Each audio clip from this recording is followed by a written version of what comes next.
And hello, and welcome. It is the Pro Series playoffs, the men's edition on this stream and the women's edition on another stream with Justin Scali. This is Candlepin Bowling Network. My name is Greg Gouillart, and I'm alongside Kevin Burns. Hello, Kevin. Hello, Greg. It is great to see you here today and here with you all as well, live from Exeter Lanes in Exeter, New Hampshire. We will feature two matches generally on each pair of lanes. Here we are on lanes 5 and 6. And on tap for you right now, we have Scott Douglas versus Joey Lister and Scott Lapierre versus John Winchell. These seedings are based on the top 24 regular season point getters from the regular Pro Series season, and we'll have more on those standings in just a moment. And here's the funny thing with the point seeding: the top seed is, of course, Judge Daley, but going into the last event, Danny Harris was number 1, but Danny Harris got a lot of the way. Yeah, but Danny got knocked out early in during our last time we were together. Scott Douglas on the right lane and Joey Lister on the left lane, and we're underway. Beautiful ball, drops 8, make it 9, leads the 10 pin with a plank. And Lister's got a triangle, that's the 2-4-5. If you're new to Candlepin Bowling, a very special welcome to you, as a welcome to everyone else as well. Plays the same as big ball, except you get 3 small balls per frame, and any pins dropped on the plate stay on the plate and can be used as live wood like that. An early spear for Scott Douglas. You see it marked there, Lister responds in kind. Couple of heavy hitters right here. Joey Lister is one of the heavy hitters we've covered many a times. Top 8 seeds get a first round bye. We won't see them just yet. And a strike on spear for a big 20 for Scott Douglas. Monstrous start. Lister almost lost his balance at the line there, but gets a fill of 6. Down by 4 in the early going. That's a 16 at the 1. Trying to leverage the wood somehow, but only gets on the left tip of it. Kind of misplayed that one. I think he was trying to play more on the right cap to cover the 5 and 8. He'll take an 8 for that. Well, he turns that ball over. You mentioned Josh Daley, the bowler of the year, for getting the highest amount of points in the regular season. Scott Douglas, the 13th seed, and Joey Lister, the 20 seed.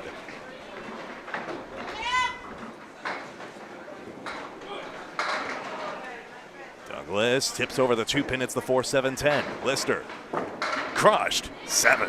At least a setback, 4-5-7. One of our favorite leave names here at Candlepin Bowling Network. Thanks, Corey Smith, for that one. That annoying plank of wood in front of that doubleton on the side that usually never works.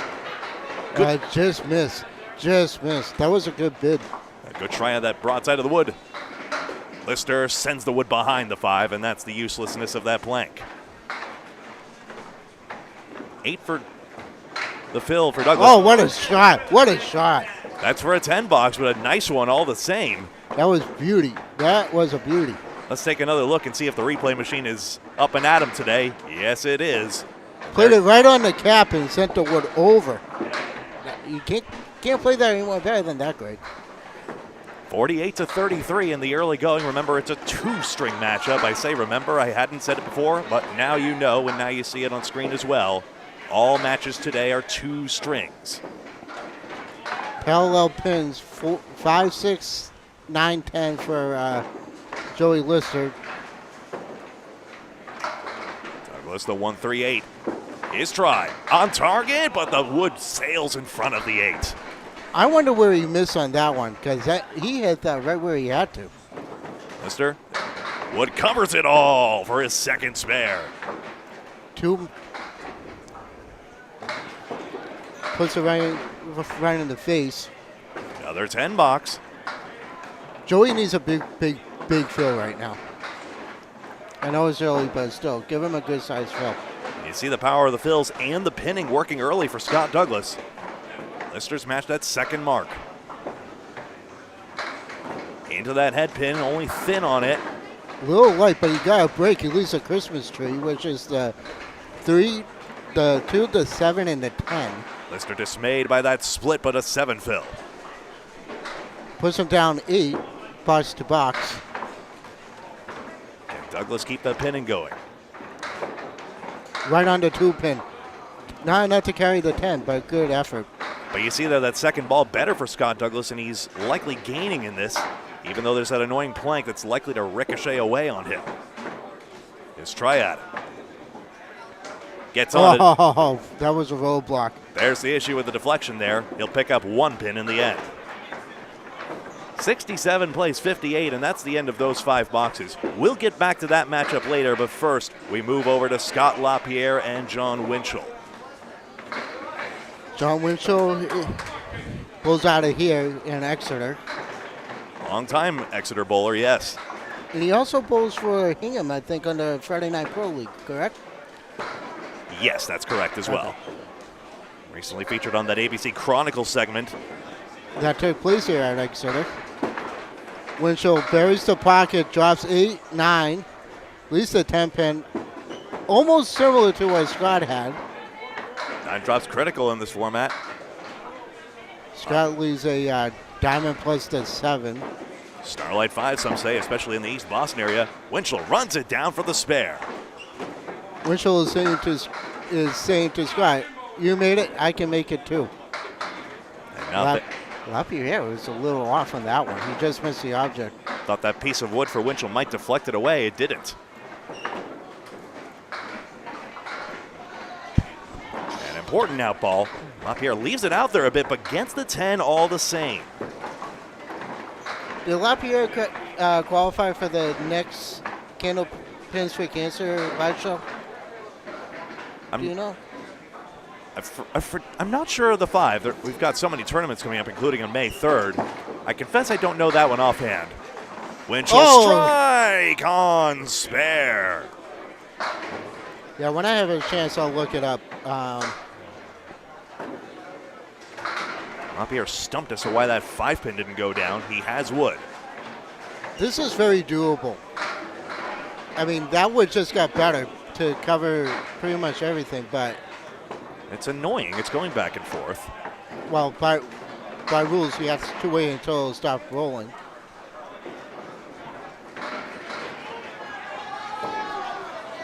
Oh, I just misplayed it. 5 and 8.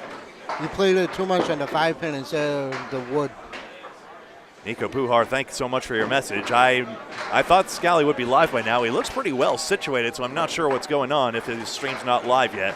If anyone else wants to weigh in as well and let me know if it's up or not, it should be concurrently live on Candlepin Bowling Network as the women's tournament is underway. You can follow along with all the brackets online. Pull down the description, and you can follow along with a brand new Google document that the Pro Series organizers are using to allow you to follow along with the progress. Winchell on a strike, just 4 to start. 10 plus the value of the next 2 balls on a strike. 10 plus 1 ball for a spare, as ever in bowling. Oh, look at this lead. 4, 5, 6, 7. Boy, I guess it was a bit full in this case for Lapierre, which is unusual. Usually you get thin leaves producing 5 pins like that, but in this case, not so much. This is, I don't know how he's going to play this. Yeah, all right, let's just leave the middle row then. The 4, 5, 6. And attacking it from the right side of the lane makes it all the tougher. Winchell 8 fill, 8 box. And Lapierre 8 to match that. That's a good 8. That's a pro 8 right there because there's no easy way to make that lead that he had. Exeter lanes in Exeter, New Hampshire. 12 well-maintained lanes here. Rob Ficara Sr., the proud owner, and Darren doing a fantastic job as ever running pins. Looks like Sean Sears ran those 3, 6, 7 on lane 4 just now.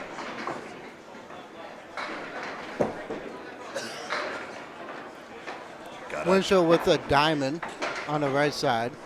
Lapierre needs marks. Remember, it's a 2-string match. He has time. He gets the 2, 6, 8, and 10. Okay. A half whistle standing and a 2-pinner. Winchell, diamonds are tough. They only go 1 in 4 times, and they don't go when you hit it there. Okay, so I made the diamond Wednesday night, played it beautifully, and then a few buses later, I had a diamond and a 10-pin, and I made both shots. Small sample size, but good for you. Yeah. 10 for Winchell. He cuts the diamond apart. And a 10 for Lapierre to match. So The two marks significant in the early going in this two-string match. Great to see you all out there on Candlepin Bowling Network, Facebook, and YouTube in this case. Always on YouTube, sometimes on Facebook. A lot of people wonder where we're live. It's usually Candlepin Bowling Network YouTube. That's the most reliable experience we found. Winchell, a 3-4-6. A 2-1 split. And Lapierre, the four horsemen. The 1, the 2, the 4, and the 7. Piece of wood way off to the right. I don't think that's going to be a factor. This is a cut shot for John. John just missed the object pin. I think he was going to try and bang something out the wall to take out the 4-pin. Lapierre just cherries a pin out the horseman. So the 18 bonus pins looming large so far in the early going. Winchell wants the sticks all the same. Perfect, out. And what we call that, and he's not here, he's up in Maine. All Grant's covering the main states.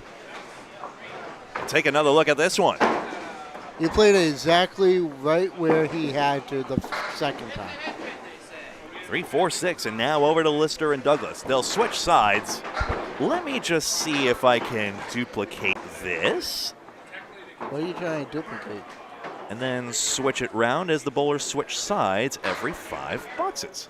Just like this. Perfect. You see it there? High seed had the lane choice, by the way. And they'll start on the same lane for each string. Joey Lister leaves a half whistle standing on the right side. The 3 and the 9. Double pins. Scott buries the pocket, leaves the 9-pin standing. Why is it so easy to punch a half whistle when you have a full rack then on the second ball? Ain't that the way? Scott Douglas picks up that mark. That's a good 10 right there. If that piece of wood was in between the 2 pins, he would have had that spare. 10s are significant. And you see Scott Douglas having only left the 1 pin standing.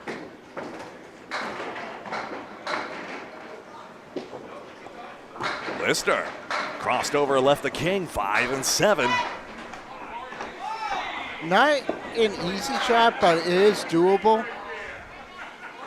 Douglas puts 7 on his spare.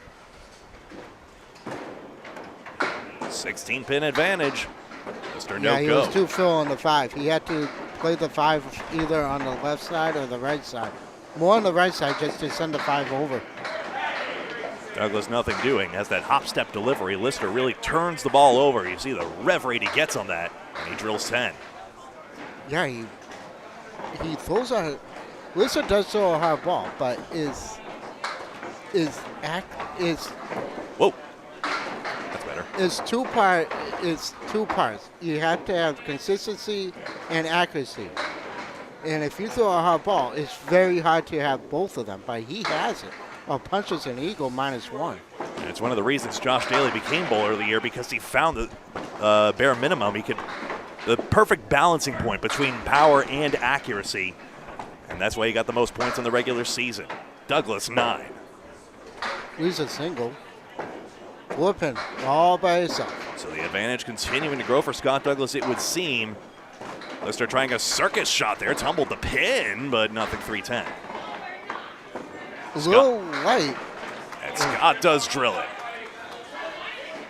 The early advantage in the first of 2. Women's stream is live now on YouTube. Thank you very much for everyone spotting that right now. Tim Douglas took a cheeky peek right here. He's got a first-round bye and is sitting pretty along with all the top 8 seeds right now. Scott Douglas ahead by 16 and a ball. Our next big tournament that we have coming up is the Easter Classic on April 20th at Leo Lanes in Nashua, New Hampshire, as Joey Lister drops 9, leads the 7-pin with the plank. 20-string annual tradition in Nashua, New Hampshire. We look forward to seeing you then. I will be there. You gonna be there for the whole thing? I plan to be. Lister, Blanky drives through. You know how I off the air, I was talking to you about it. This year they're doing it a lot differently. You had to sign up for it on Google Doc. Because of the increasing demand, Scott Douglas well played. What a shot. It's a good shot. He's got to play it on the wood there. Was that the setback? It was indeed, and you'll see it again. Notice the left wood coming into play, not the right wood that was too flat. Plays it on the red line, too. What a shot. The wood was aligned nicely, but a timely one as well. Lister to Phil, 6, thin on it. A little too thin, he loses a diamond. Douglas, he's crossed over, 5, 6, 9. A reverse triangle. Lister, Oh, off there the you wall. go. There you go. You see, it takes a couple of months just to get you warmed up, and then you're going to start running out to the races. Douglas, yes, the wood covers it all. Any man would be happy with 120s, and now both of them have the chance to do that. Scott Douglas well and truly guaranteed with a superior string.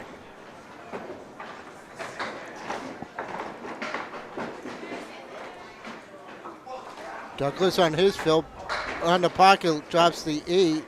And that's Lister, 121.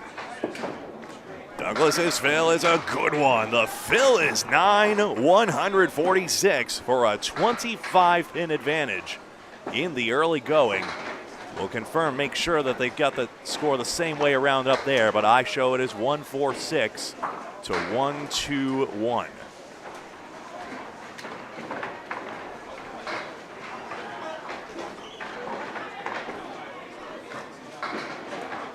Scores are confirmed. Actually, I'm looking at it 120 to 146. I think it's 120 to 146 they have it as, so looks like Lister ends up with a 5 fill on that. I thought he left a diamond, but they've given him a 5 fill on that, so 120 and then 146. Okay. There we have it. Over to Lapierre and Winchell. They switch sides as well. You see it here. I thought. Hold on. No, they did. They. Lapierre drops Caleri on the right side, on the left side. Oh, I see the problem. I didn't do the board switch. That's my problem. That's nothing more than a confused commentator. Yes, it is. Lapierre, 8-pin drops. Is that how you make a Caleri? I guess we've seen it here. Winchell dropped it at the line. He's now questioning his release.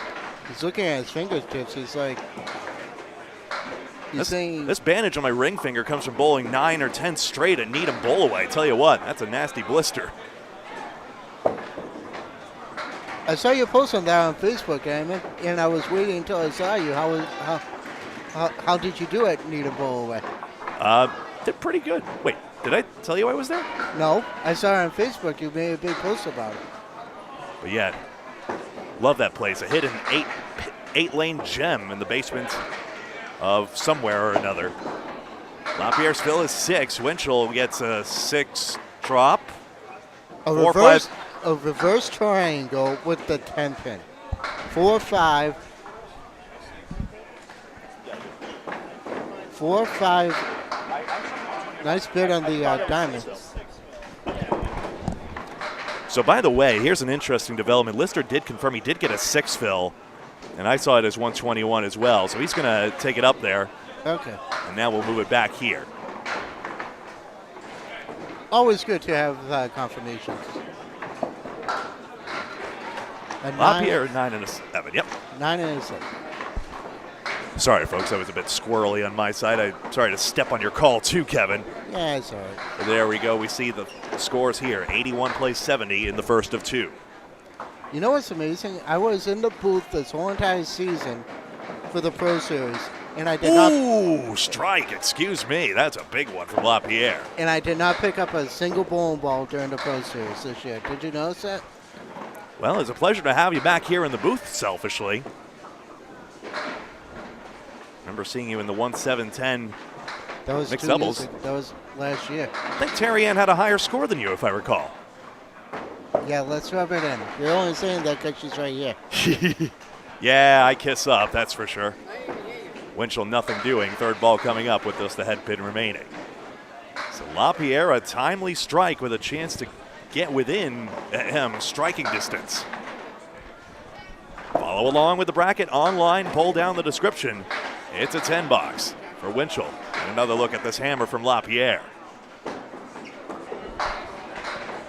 There it is buried in there. 5 and 8 get coerced down.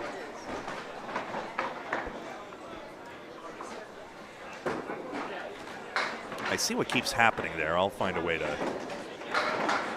Keith with some monstrous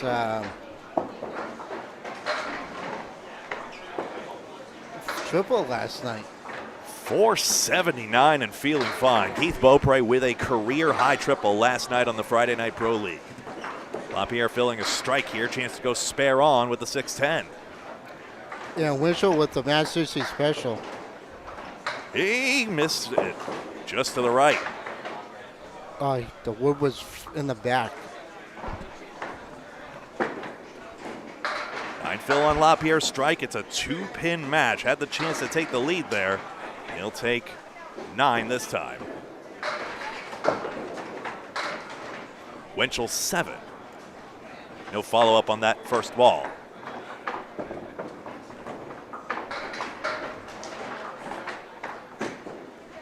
Scott Lapierre also in the Friday Night Pro League. He's on Team Academy 3.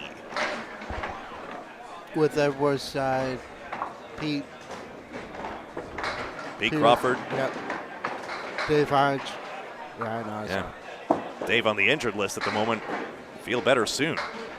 Hodge's on the injured list? Yeah, had to drop out of the Atlantic Candlepin Singles Tour as well, unfortunately. 1-3-7-10 for Lapierre. He played it on the outside of the head pin and just glanced it around. A little too light.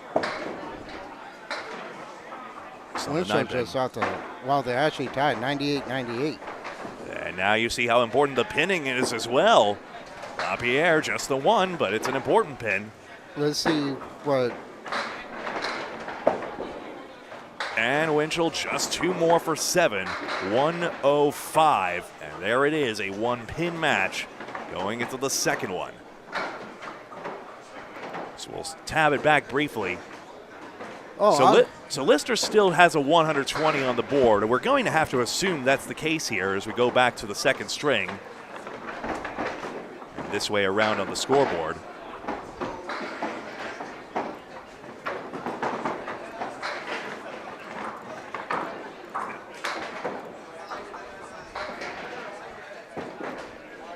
We'll see what they put up on the board right here, but I show it as a 26-pin match if the scoring discrepancy was not adjusted in Lister's favor. Second string coming up.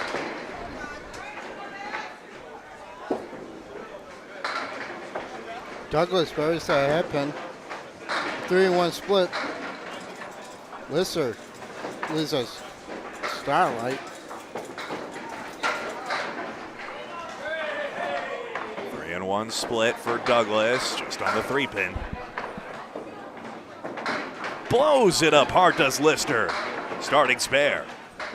Needs that. When you're down this many pins, you need that.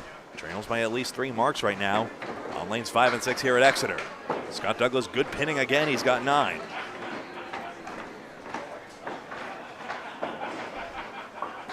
Good to see you, Greg P. Yes, I'm doing better. Still that little nagging cough there, but doing much better. Thank you very much. I mentioned on my own page a moment ago. Scotty got the 2-pin to tip. I'm not sure that's a good thing, though. Now, Lister with strike on spare. 7, 8, 10. 3 pieces of wood. You want to play the wood out front. He does, but that cap of the wood that was on the angle just deflected everything. Now you have to deal with the goalpost. At least the planks there for Scott. That's a, I thought, trivial 9, but excuse me. We're right around it. Watch. And then here's the second. Here's that second ball as well, by the way. Watch. This is what happened. He played on the red line, and the cap just went straight back rather than going from right to left or left to right. Ain't that the way? And just like that, it's going to be a 1-mark game. Lister to fill. Missed his head pin, over curled it. 6 to start. One more ball to fill the strike. Scott Douglas a nigh impossible leave again. Another split. 3-1. Just the 3. Good sticks. Lister needs some. He got a fill. No mark. Good 9. It's a 4-pin match. Winner moves on to the round of 16. Simple as that. Follow along with the bracket online. Pull down the YouTube description. 10. Not, oh, yeah, 9. 5 pins now with that extra pin picked up. So we're down to 1 hand. If you want to go that far. Oh, I don't know if you... I know I talked to you about this through Facebook, but I had the pleasure of going down to... Scott Douglas strike. Joey Lister responds. Why is it every time I try to say something, I get interrupted by bombs? You got to be quick. They'll throw 10 pins on the plate in a hurry. Let's see if we caught them both here. Yes, we do. Douglas, and then right behind him, the man in the beautiful shorts. Both beautiful. For a double, nope. Not Douglas. Lister over. The second time he's overthrown one, I think. And he'll get us 2 to start. Chance for Scott Douglas to go ahead here, especially on the fill alone. It's 9, wrong pin. Lister grabs 7. And we still have a tight match, but Scott Douglas now ahead by a clear mark. 9 for Douglas. Needed 10. Finishes off with a 7. You said it, Kevin. Those pins might matter, and the lead grows again, both on the fill and on the pinning. Now it's 9. So anyway, so going back to what I was trying to say, I actually covered a match all by myself a couple weeks ago. That was on the Cape, if I recall correctly. Yes, it was. Tell us more about that. Well, it was a St. Patrick's Day hangover match, and it was, no pros in it, but it's like Al Blanchard, one of our members who covers the South Shore ASCP, right, was reaching out for somebody to cover the stream. So I was debating about it, and I said, you know what? Why not? It'll get me out of the house. All the way out of New Hampshire. Get me away from the NHCBA and all that stuff. So I was like, you know what? So I was like, there's no exposure for the South Coast. So I was like, you know what? Spare Lapierre, that counts. So I was like, why not give him some exposure? And I'm going to talk to our executive producer to see if I can take the Cape ones from now on, just so that way they can get the exposure that they need.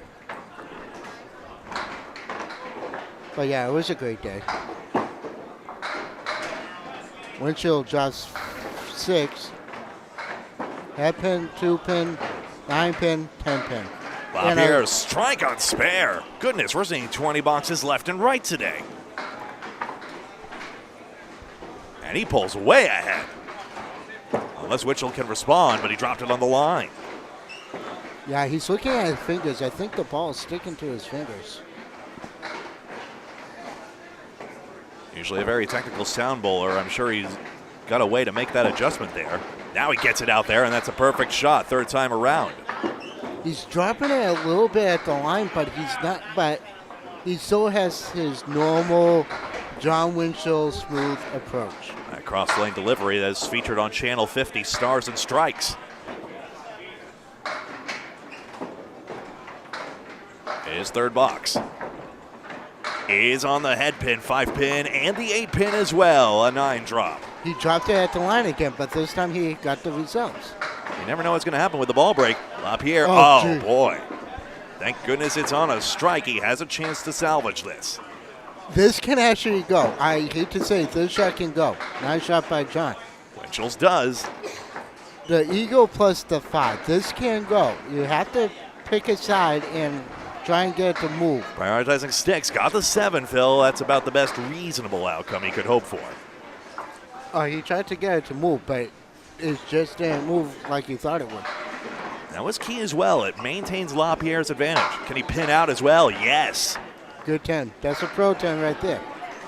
Imagine instead of 3 fill and a 7 box instead, that would be a good 8 pins clear difference. and then Winchell will be in the string. Instead, Lapierre significantly ahead. Winchell. Phil is good. It's 7. He's dropping the ball at the line again.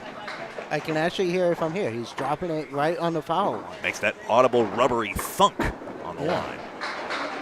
Lapierre, is that 5 going to get over? Not quite enough gas on that pin. This one is a little bit more difficult. Winchell spares. Let's see where the piece of wood ends up. Well, there's wood covering both. Can he tag them both? That's the hard part, because one of them is a little further back than the other one. You want to carry... Wow. And just the 5 pin. Wow, that's amazing. He played that wood right where he had to, and just didn't cover to take out to 7. And that'll be 10. Another good Pro 10 right there. We can get another look at this, why it didn't go. Yeah, he played too much on the red line. That's why. If he was a little bit more over to the cap, he would have had it. As opposed to spinning both gears, and then they both could have spun in. Winchell a chance to have single-digit gap here, but he's got a 5 fill. Gap is 8. Lapierre crushes the pocket. This time he doesn't have favorable wood. Especially when it's rolling back, that's a problem. Winchell, outpost, no good, as we call it. How about a high-low jack? All right, if he's going to make this, he's going to have to cut this on the left side to send it over to the 10. Say, where'd that wood go? 4 pin off the wall, nothing doing. Rolled off into the back into the pit. It sure did. Winchell grabs a stick, that's 8. A little too full on the headpin. So Lapierre a chance to gain 2 more on pinning.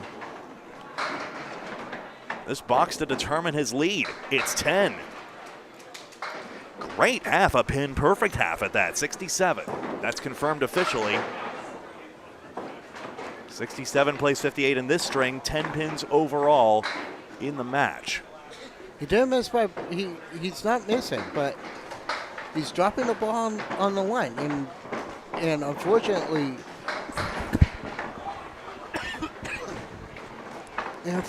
that might cost him.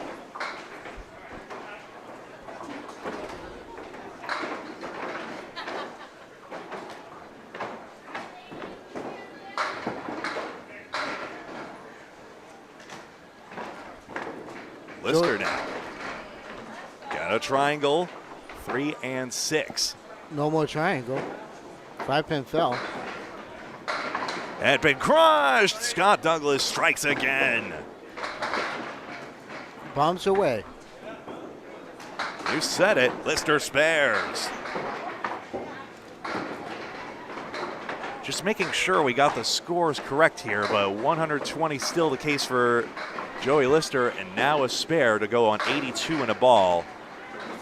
Scott Douglas.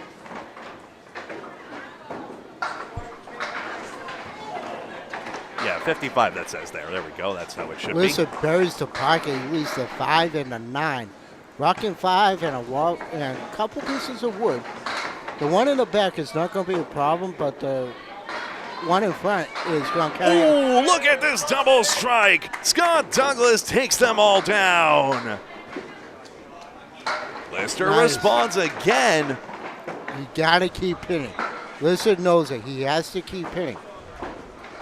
When you get double strikes thrown at you, you have got to keep hitting. Did he ever?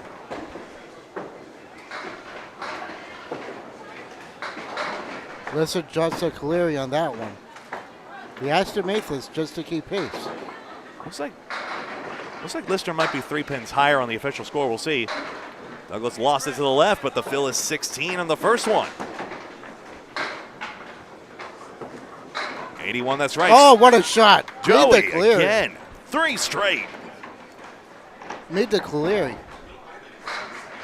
Douglas run this down. He sticks for the fill. Got some. Fill is 8. Brings up to 99, 245. They're down by 10. He's up by 10. But Joey has a fill coming up. And his fill and his box is 8 as well. So Lister, I'm trying to squint up there.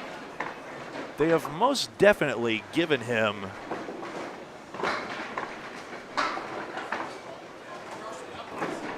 yeah, they show him as 3 pins higher than I think. We'll have to check the addition on that. This should be correct. That'll be interesting to see. Lister with another 5 brings him up to 120. But Scott Douglas is advantage, and now Lister probably needs to go bang bang on the marks, including this one. Ooh, 3-pin. He was light on it, and the wood did not come back for it. It did, but it didn't take it out. Scott's got a pin. Decent. Needs more. Joey checks 10. He probably still needs a lot, especially if Scott Douglas pins out. But he doesn't. It's 7. All right, the tables are turning here. But Lister needs a mark, but now a mark can give it to him, especially if Scott Douglas cannot pin. 260 plays 250. Although, again, we'll have to check the addition because we have a 133 through 9 on the board, which I suspect is just an addition error. We'll see. Lister 1, 3, 7, 8, 10. Scott Douglas buried 5, 7. All right, I like Joey's shot a little bit better because anything with the hairpin can go. And he had to play the hairpin. That's going to do it. It's all over, baby. Scott Douglas is the winner. 8 for Joey Lister, a very good 258, but it's no good today as Scott Douglas puts up a blinder, and the recent New England knockout champion is the winner of this first round matchup. It should be 268 plays 258, and that should be that. We move on to Scott Lapierre and John Winchell. I'm having a habit of the board switching around on me still. I know what it is. It's after the replay. That's where I got to watch myself. 173 for Lapierre, 163 for John Winchell, as it is in the house at Exeter Lanes. Lapierre, head pin, splits. 4, 7, 10, piece of wood. These Exeter pins are fussing on the angle if you don't get it just right, which you think would befit Winchell's cross-lane ball, but it just doesn't work out. Winchell with the 3 and the 7. This is going to be a pretty shot if he makes it. Lapierre, a perennial high finisher on our Candlepins for Cancer live shows, as is Winchell, featuring on the most recent ladder. What a shot! What a shot! On the 3-7, John Winchell. That was pretty. Let's see that one again, Greg. You got it. He had to cut it. I know he had to cut it. Let's see where he plays it. Plays it right on the right side, and he just sends it right over. That's a pretty shot. So good, and what a clutch time. A strike gives him the lead now. Scott Lapierre out of the state of Maine. Paul Grant covering Maine states there right now. Mark Smith went to attend them, and that's why Dean Sullivan is actually in today's bracket by virtue of that. He was in the 25th spot. Winchell 7. I'm surprised Scott Lapierre's not pulling in that today. Have an average per handicap in open tournament. I'm not entirely sure either. Prestige what a shot. Prestige in both places. Lapierre blows it up with the wood. Winchell this way and that. Look at this one. It went around the 2. He's like, how did that miss the 2? Audible grunt there.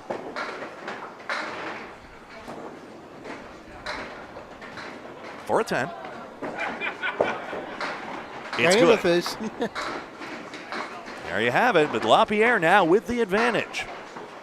Score's confirmed as you see it. I think that's Scott's son Benjamin keeping score, in fact, on the overhead telescore.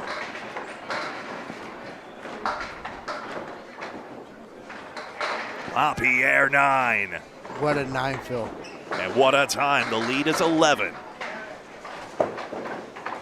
Dropped it at the line again. This time it did not cross over. 1, 3, 7, 9, 10. That's going to need a lot. Lapierre a chance to take an even bigger advantage. He's already ahead by 2 marks. And a third. My favorite shot. 5-pin out by itself or a 5-pin with a plank. Winchell. Ooh, the 7-pin was untouched despite that great bid. Went up and around.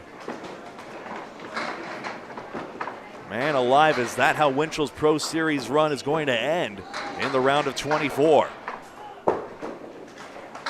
That's 10. Scott Lapierre, 11 plus a ball with 2 boxes to go. This is looking really good for him. Switch the scoring columns back. Good call.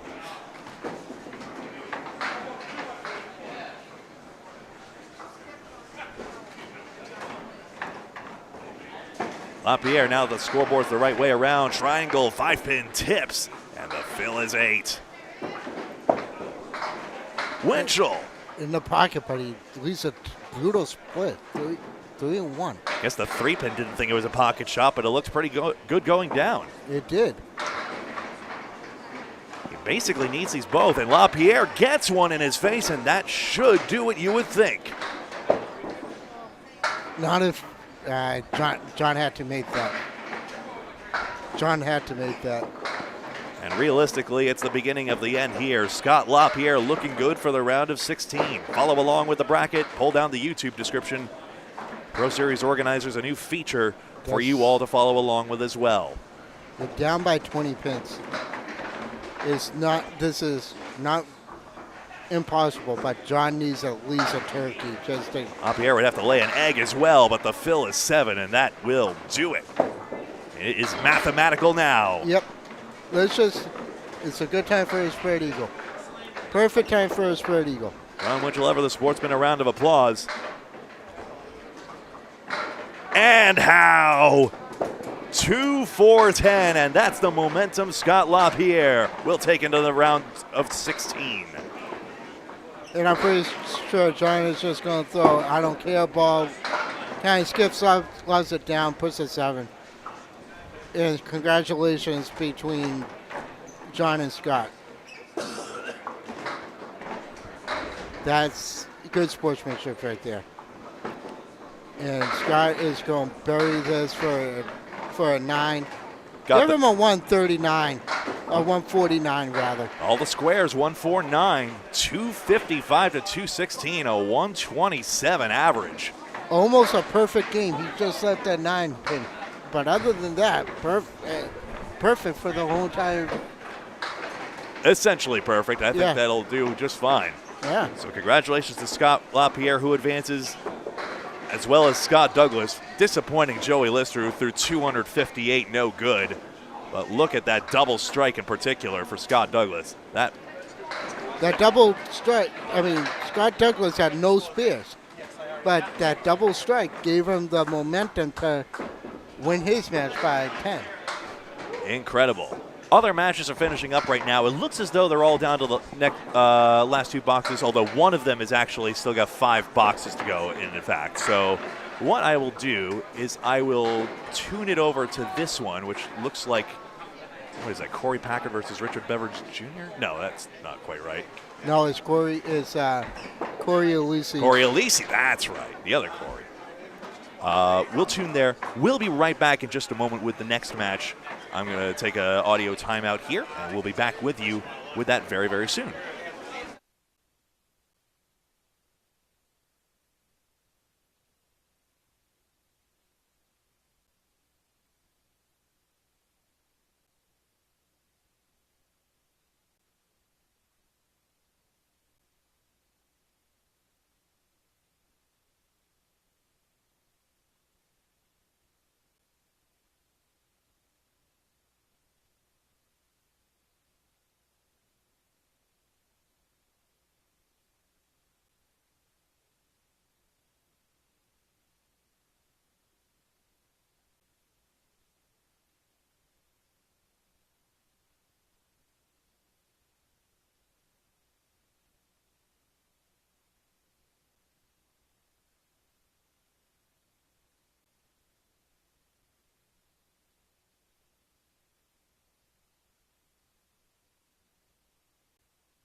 Hey, David, you asked who won Baker versus Surratt. Sean Baker did. I just asked him a moment ago, so you'll see him against Josh Daley. And then the other match on 5 and 6 will be Dave Barber versus the winner, which I believe, just by the body language, it looks like Sean Sears, our most recent singles knockout champion, prevailed over Chris Jones. So I believe we'll have him, but we'll certainly have Dave Barber, and that'll be here on 5 and 6. We'll be right back. The other match is still concluding, and we'll be back in just a moment.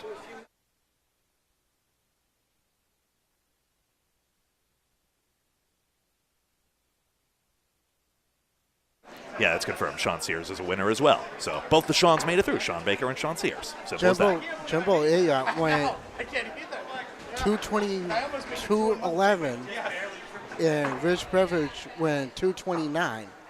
So Rich Beveridge Jr. is moving on. Defeating one of the recent Bowlers of the Year and Pro Series champions, Jimbo Gouillart. Well, right now, from what I can see, Corey Packard is up on overall over Corey Elise. Elise not. Round of 16 is next. I'll just change the text description so that you see it there. Well, Corey's trying to make a run at it. 2 months in a row. Not Packard, Elise. Corey Packard, our big finisher, finalist in the Skins, as well as the #1 qualifier in that event at Boutwell's. He was in first place for much of the day, for much of the season too, until Josh Daley came roaring back. Yeah, he ended up in the 10th seed, then Corey Elise is up to 24th seed. But of course moved up to 23rd by virtue of the fact that Mark Smith was unable to attend today. Dean Sullivan moves up from 25 to 24 and is now present and accounted for in these Pro Series playoffs. Mark Smith and other great State of Maine bowlers featuring live on Candlepin Bowling Network at the Maine States APH and Open Championships. Oh, what a shot by Corey Packard. I saw that 3-1. You can check that out on Candlepin Bowling Network YouTube. Nico, if you can, take a shot of that one. We'll see if it's a high-quality camera angle, but why not? Yeah. That was pretty. Make me eat my words. Feature it anyway. So there we are. They're on their last box now. And it looks like Corey Packard is going to move on. Yep, Corey's going to move on. Corey. Which? What? Which one? Packard. Corey moves on. 110 to 137. I'm not doing that math in my head. Well over 200. All right, now the top seeds are. Now the top bowlers of the year are going to get their warm-ups in. Yep, this is just warm-ups right now. We see Dave Barber here. Yep. Always a good sign. Always good to see Dave Barber. Looks like Keith moves. And it looks like Keith got knocked out. Yeah. Remember the women's action in action as well. Harder to see from here how it's going on 9 through 12. I'm looking at doubles winners at Academy Lane's Madison Riva and Amanda Carroll talking to one another. Looks like they're still talking things over. Yeah, it looks like Melissa Ritchie, who was the top seed, got knocked out. I see Sharon Britton and Glennis McKinley still out there as well. Justin Scali live with that on YouTube. I understand that stream's up and running right now. Looking forward to that. Dave Barber is still doing the warm-up right now.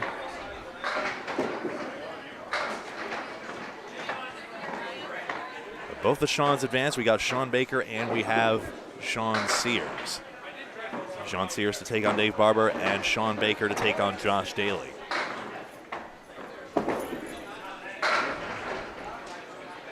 I'm reminded of my own volition of a rather impressive showing.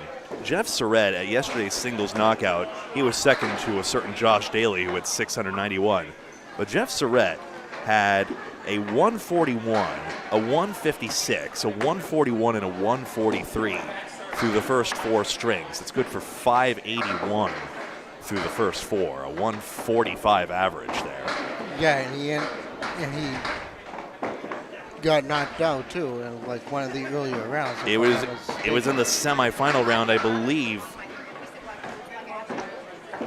It was Tim Douglas who then got knocked out by Sean Sears in the final there. 132, no good to Sean Sears, 140, and Sean Sears' first event championship. Tim Douglas actually won this singles knockout a couple of years ago when it was held at Bolorama Sanford.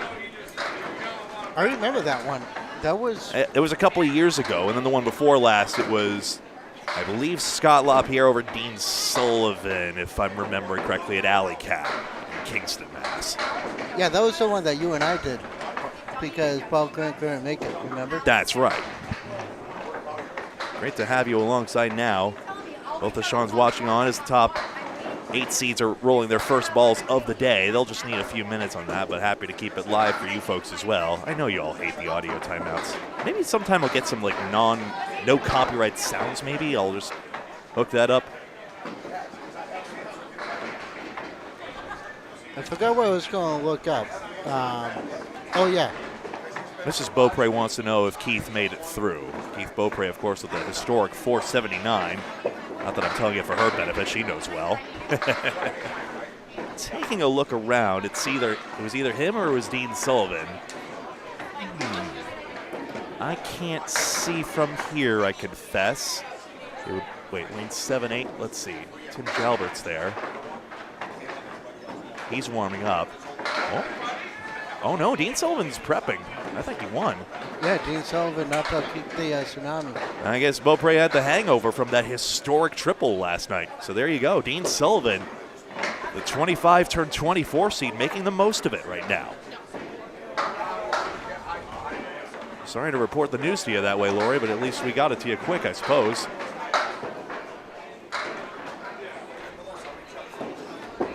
Looking forward to this match as well. I see Justin Waters in action, of course. That's our number, what is it? He was the number,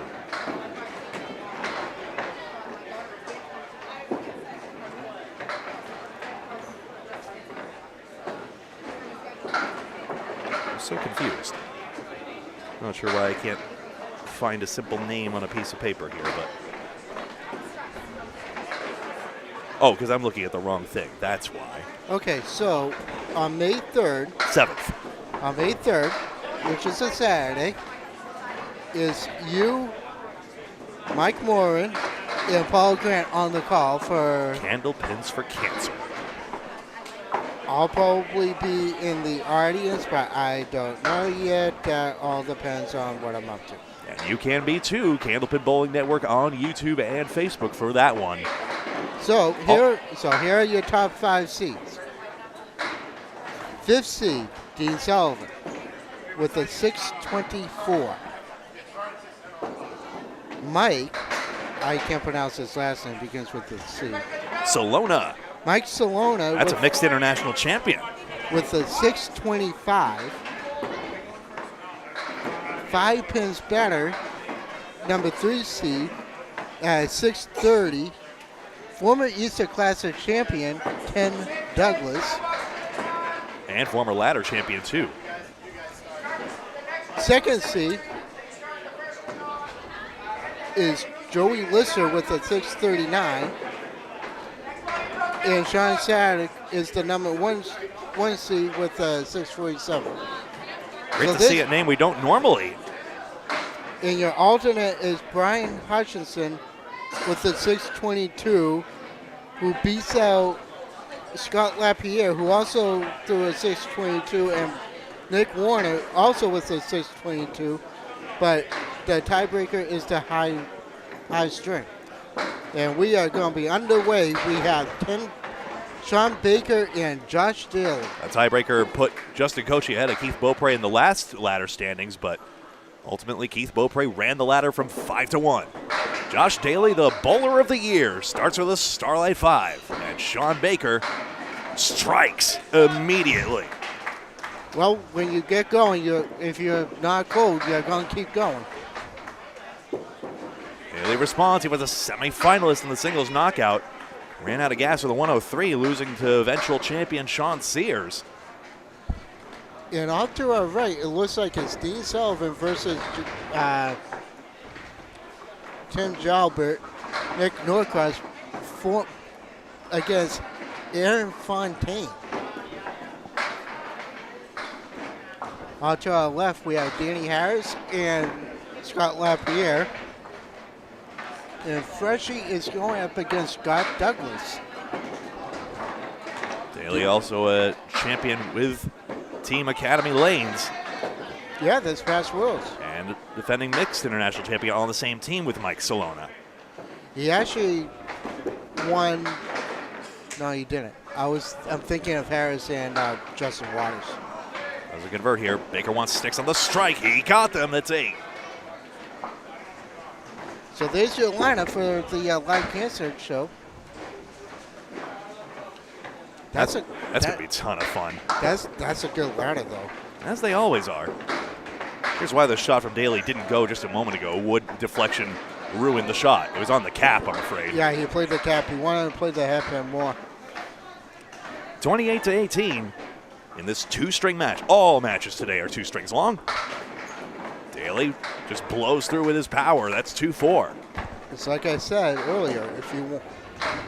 If you have the power, but you have to have the consistency and the accuracy in order for it to bounce out. And Daley struck the balance perfectly. The 2-4 on the outside of the 2-pin and rang it around. Daley is too good of a bowler, but Baker is more consistent. Yeah, the deflection of the wood takes it. Well, I'd say Daley has a lot of consistency now, but Baker, if you want to talk about the longevity since Channel 50 Stars and Strikes in particular, you see he plays that wood to perfection for his first spare. Strikes are rare. It's a game of spares. Well, maybe today we're getting spoiled with strikes then again. Usually pros are happy with just 1 a string. I'm happy with 2 a string. Well, anyone would be. That'd be thrilling. Yeah. Baker to Phil. Just 4. It's the same one, but this time does not have a follow-up ball. It's a Chestercove. Dave Chestercove's favorite. Oh, yeah. Oh, he skip-lobbed it. DC, why don't you respond to my Discord messages? Just kidding. Oh, he skip-lobbed it. If he didn't skip-lob that, he would have had that spin. Same thing with John Winchell you were mentioning earlier, Kevin. Now Baker. Just the 6-7 left. Well, there's a difference between dropping it at the line and a skip-lob. Oh, nice smooth ball. When you drop it at the line, it's not going to break. But when you skip-lob it, you're going to take something off the rotation of the ball when it goes down. And Daley ended up with a 3/4 skip lob during one of our Friday Night Pro League matches. In frame slightly as Danny Harris in the all-black up in lane 4 at the moment. Daley in the pocket. I don't think he wanted the template to go on that. It's clobbering it. Baker, that 4 was hit, And it it falls. Well, there's your second strike, all right. Sean Baker, 60 plus 2. Daley can't get it to go. It should be a fair shot, so 9 or 10. I don't know. I mean, oh, just missed it. Threads the needle. 9 bucks. What's the thread? Scores are official, 60-2, plays 47. Sean Baker ahead by almost 3 clear marks as we move on over to Sean Sears and Dave Barber. Last time we had Sean Sears on the show, it was the finals at Abington. Boy, that was a fun match. Barber, who's been in the top for most of since Augusta, with that monstrous. Nearly set a high house record there the way he was going for the 10-stringer. For the first 5 it was. Didn't quite do it. Madison Riva and Nick Leach set a Maine state record in that event. Sears tickles the 6-pin. If anybody was to hit a 200 that day, it would have been either Madison, Barber, or Nick Leach. Josh Daley and Madison Riva, bowlers of the year for sure. Sean Sears picks up 3 on pinning alone. Well, I can say one thing. Madison is just extending her resume. She had a career year. It's just too easy for her right now. It's It incredible. Well, look at her parents. Her parents are both in the Hall of Fame, so it doesn't surprise me. The Kelly family, that is to say. Yeah. Sears a half Worcester, 6 pins out and a split for Barber. co-Pro Series organizer, along with Nate Lees, Nick Zuffalo, Samantha Zuffalo, Allie Barber, and Lori Lewis. He tried to leverage the metal wood. Are you kidding me? That came back and took out the... that actually counts. If that just hit the curtain and if that pin fell, that would have been a foul. The rule of Candlepin is anytime you make fair contact on the plate, then what happens next is fair. If you hit the gutter or pin in the gutter first and everything that happens after is foul. Oh, Nice. what a shot. Nice 10.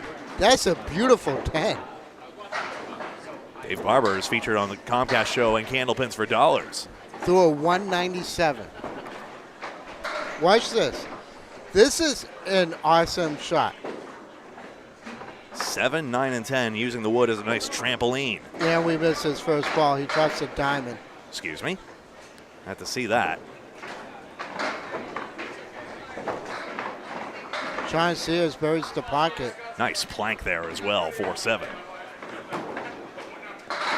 Yeah, I don't think the diamond's going to go today because everybody's been off on it. Has to hit the front one, of course. Sears a chance with the red line. Easy peasy, lemon squeezy, spare. You want some cheesy too? Well, lemon squeezy on the cheesy doesn't sound very appealing. I was just trying to keep the rhyming going. If you want some actual good food, though, come to Shooter's Pub here at Exeter Lanes. Fantastic, even award-winning pizza as well. Go, Darren, go. That's what a wonderful gem tucked away here in Exeter, New Hampshire. And Greg's favorite food, mozzarella sticks. Oh, I might. Strike on spare. I feel like I've said that a bajillion times today, and Sean Sears dumps 20. Barber's going to have to get on his horse. He's down. Bit of a splitting headache for the Lucky Strike bowler. Former Lucky Strike, that is.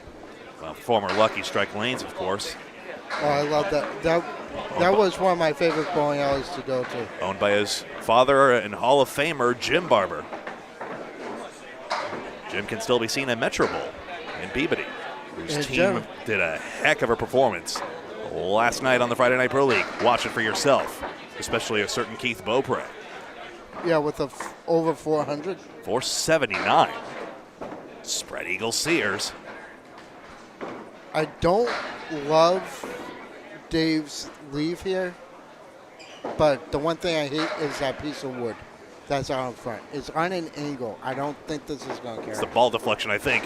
Goes high on the cap. Yeah, he was trying to play. He played it exactly how I would have. That's a 6 on a strike. I see a 5 fill, in fact. Okay, whatever. And that'll be 10 for Barber. So now Sears has to pin this out. Okay, that's a good third ball there. Turns into a 7 fill, so he does gain on the sequence, but only just. Still, though, those two marks have him well out in front. So real quick, while I have a chance, tune in tonight at 8 o'clock for the former Masons King of the Hill with Drew Steele and Rich Sanucci on the call. That's tonight. I always keep on forgetting to mention that. King of the Hill, a classic stepladder format in many houses as well. Yep. You and I, however, had the night off, and we don't have to work at that one. All right, here's Sean Baker working on a strike. We've been spoiled for strikes today. Baker tangling them up, but unfortunately rang around the 6 and the 9 pins. This is very doable. Daley blows down 9 or 10. This is very doable. You have to you have to graze the object pin just to get this to run, but it was a little too far. Got 6 on the strike, though. The fill is 9 and a nice half there. And the box is 10.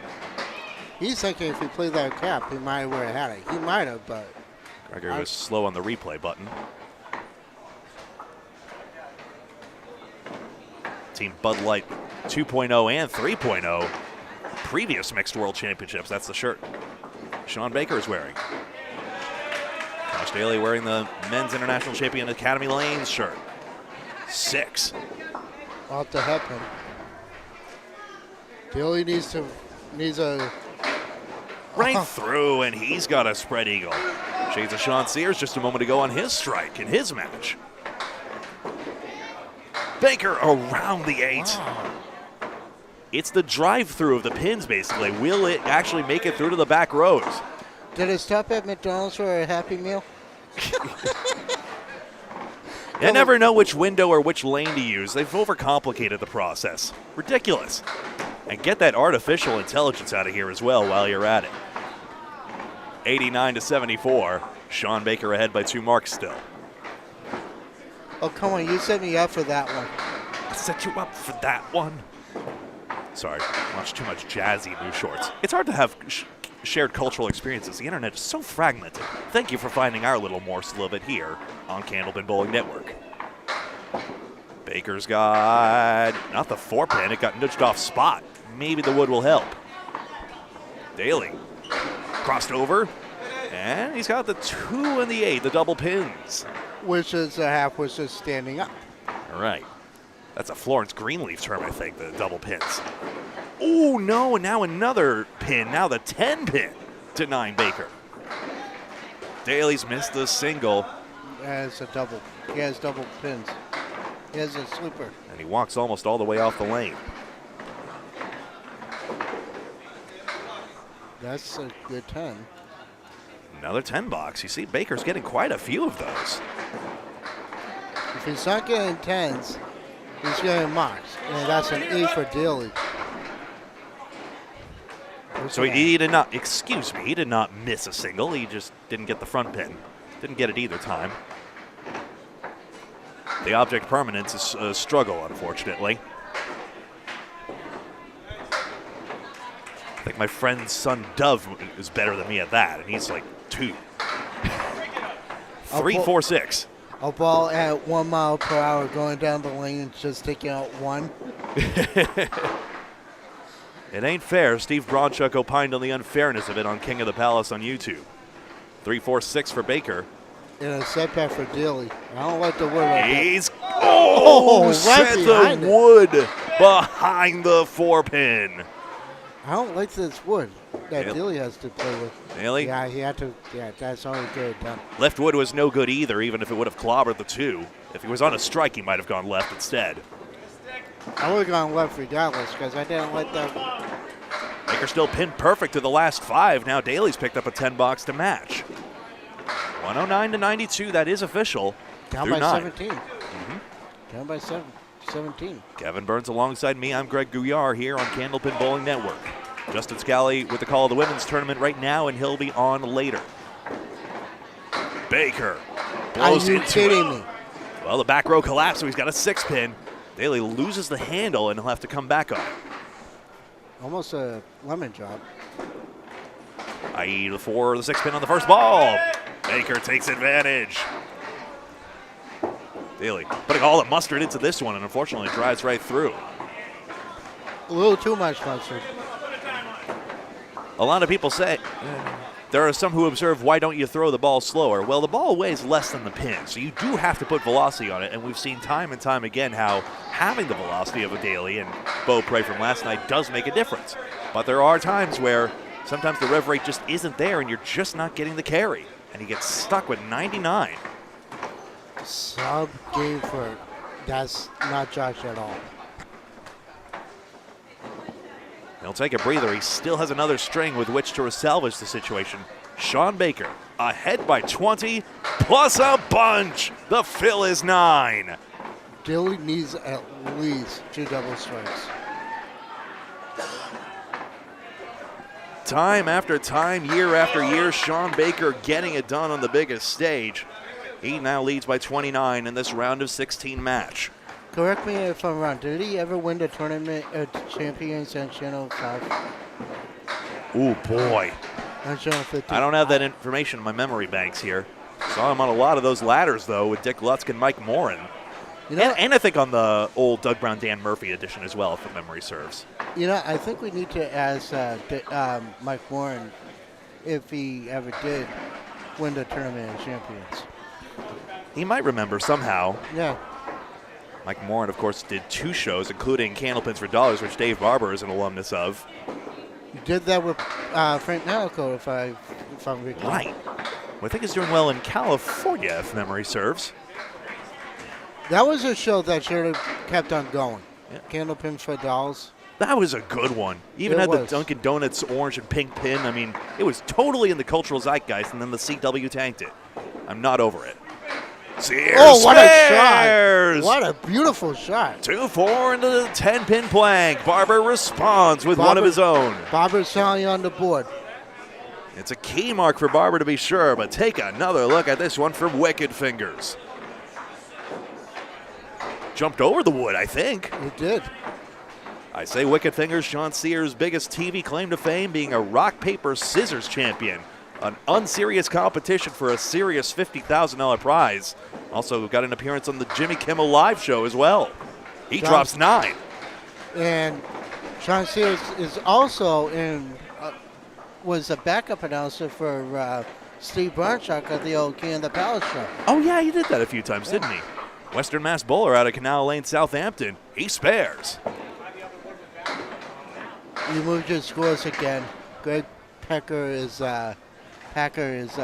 because of the replay. It's the replay. Every time I hit the replay, I gotta check it because it defaults to board 1 or 2. There we go. Clearly the Pavlovian bell has not rung for Greg Gouillart at the moment. Dave Barber 69-7 with that 10 box. If you want to check out the main states, you can tune into YouTube. Yeah. And Sherelle, in addition to that main state stream, yes, the women are being streamed also on Candlepin Bowling Network on YouTube specifically. Candlepin Bowling Network YouTube. I don't have the exact link. I've got my hands full at the moment.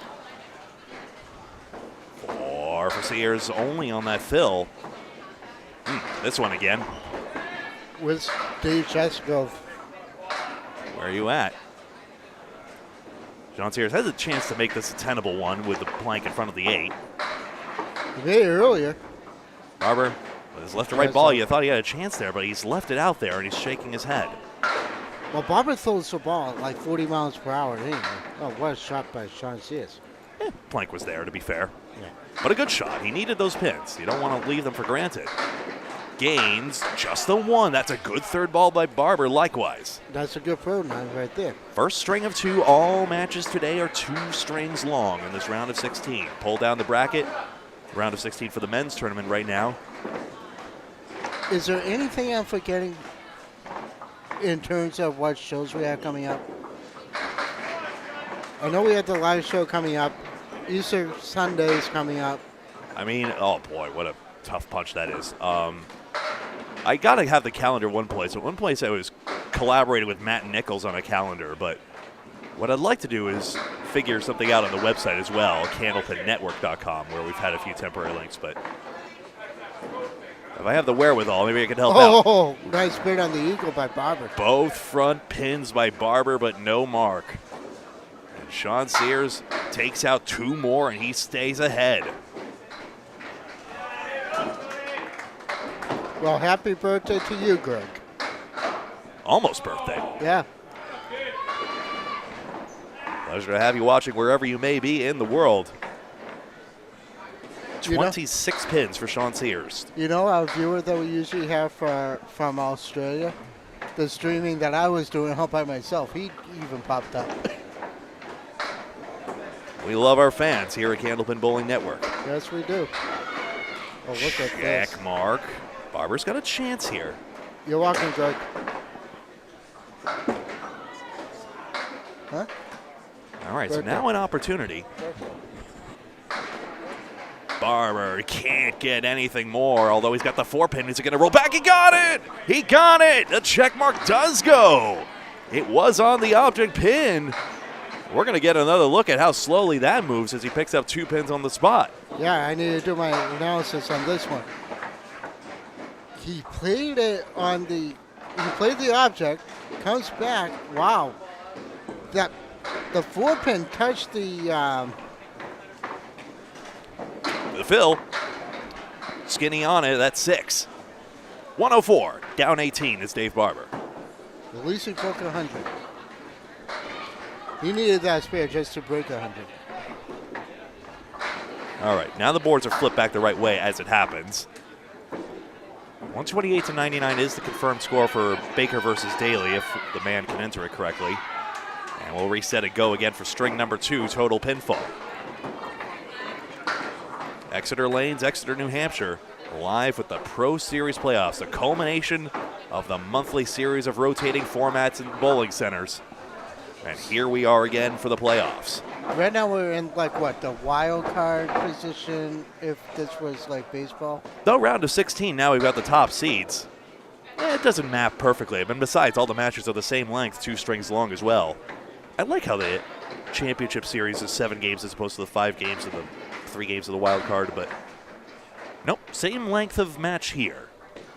Daley 1-2-10.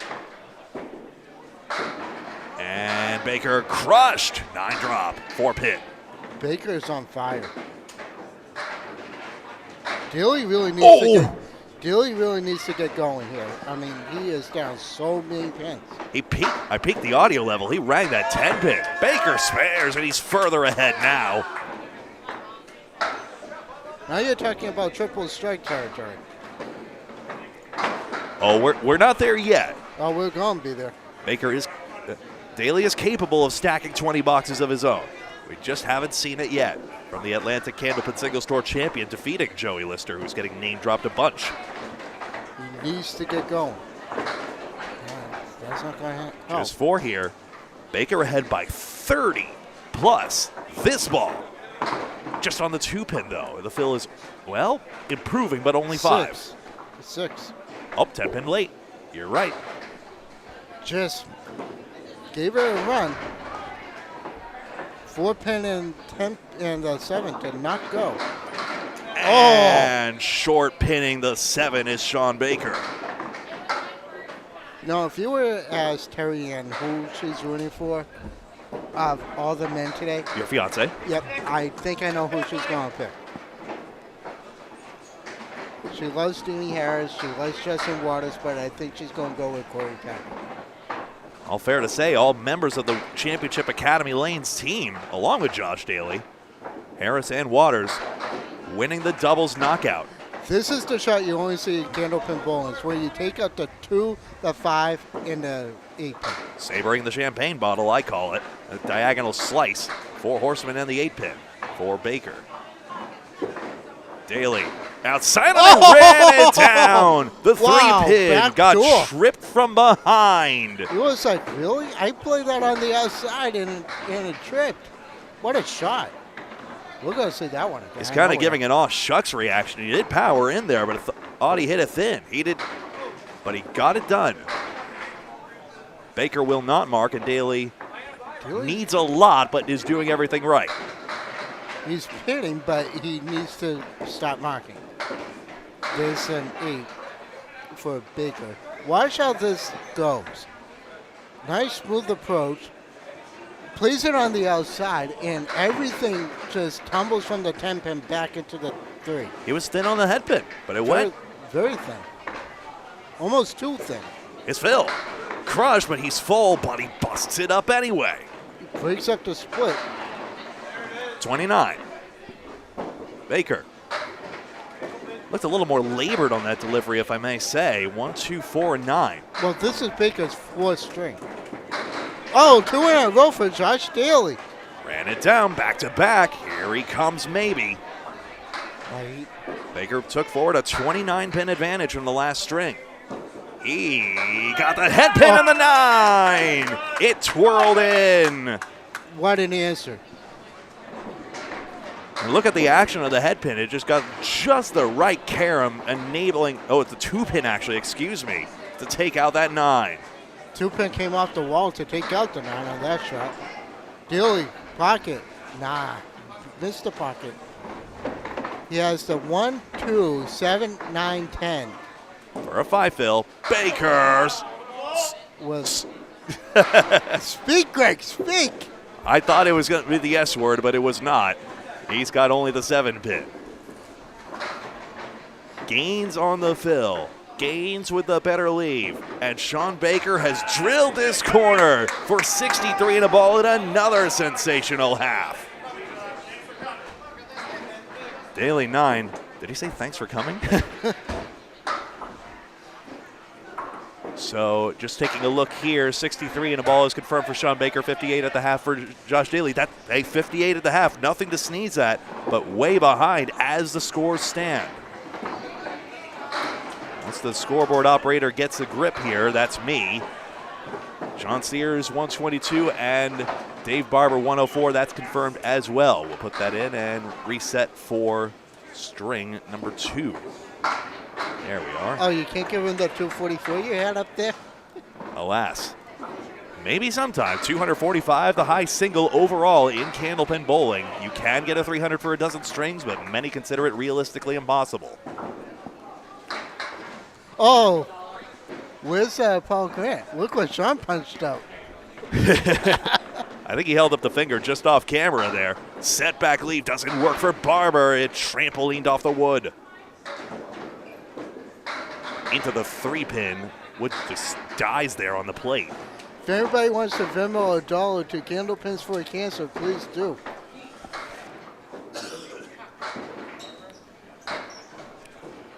$7 here. Kevin, you messaged me about this last night or so, and I never got back to you about this. But yes, we are dedicating this weekend of matches to the tragically late Emily Smithley, wife of our executive producer Bob Lee. Had a full tribute last night at the Friday Night Pro League, and really appreciate all the bowlers giving us the time and space to be able to do that tribute here.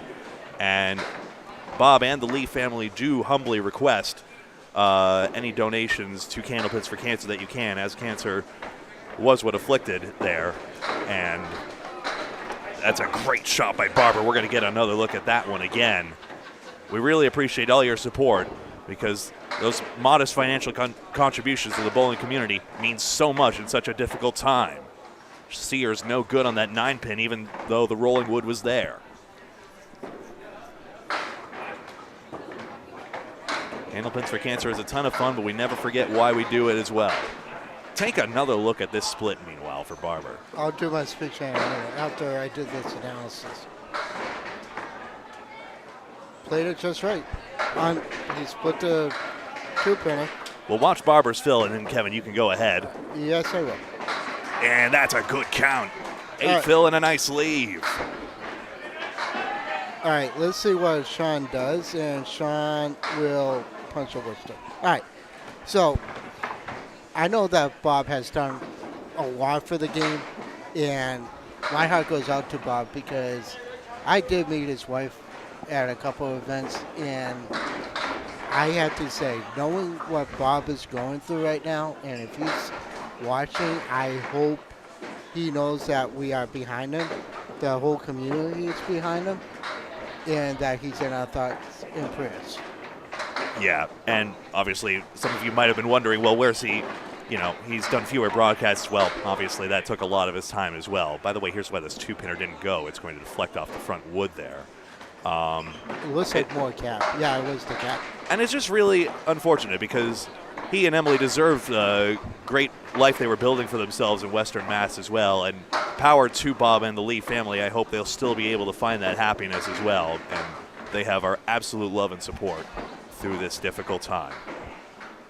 And also, next Saturday on the 12th, there's another service for Emily out in Chester. I believe one's going on there as well.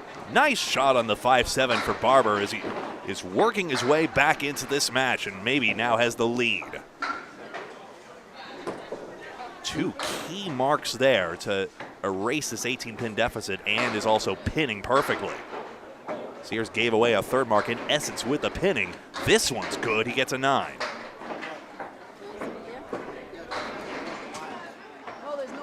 That's the same one.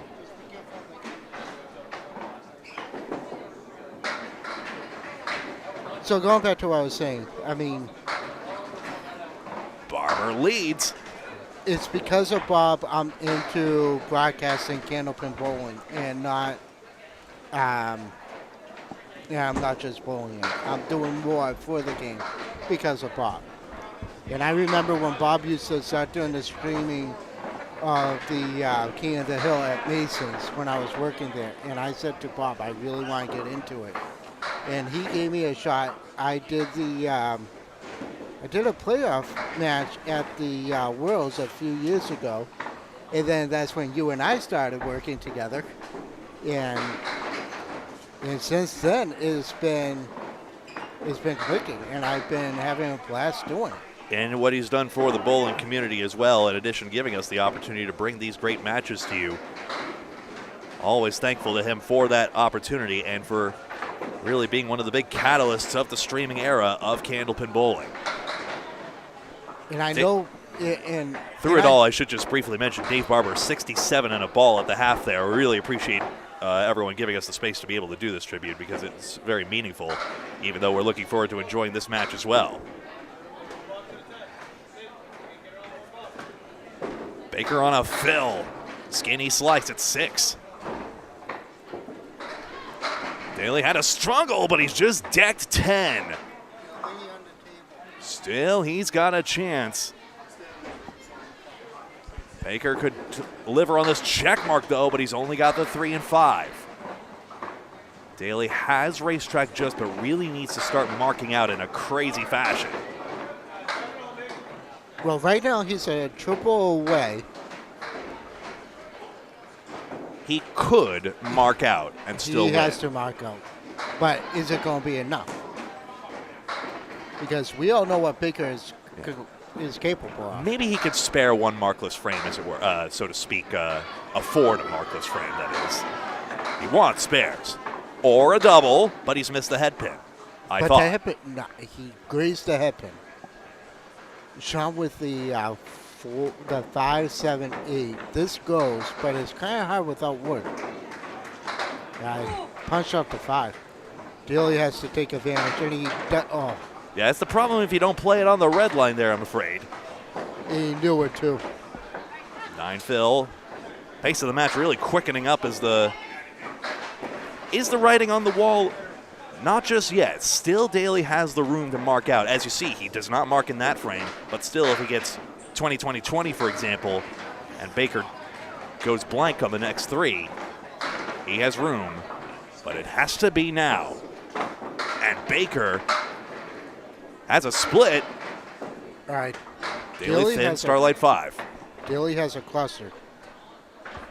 You know, I don't love the wood, but it can go on Baker's leave. I don't know. He's going to try and play. Vertical piece there. Cap takes it. 4-10, and Sean Baker goes further ahead. Daley does not mark, and you're starting to think now this will be Sean Baker's advancement. This will be Sean. Yeah, because Daley needed that mark. But with the way that Sean played this, he gave this a run. I thought he was going to play more on the cap. But no, he just plays the pin, and the wood just takes everything out. His fill is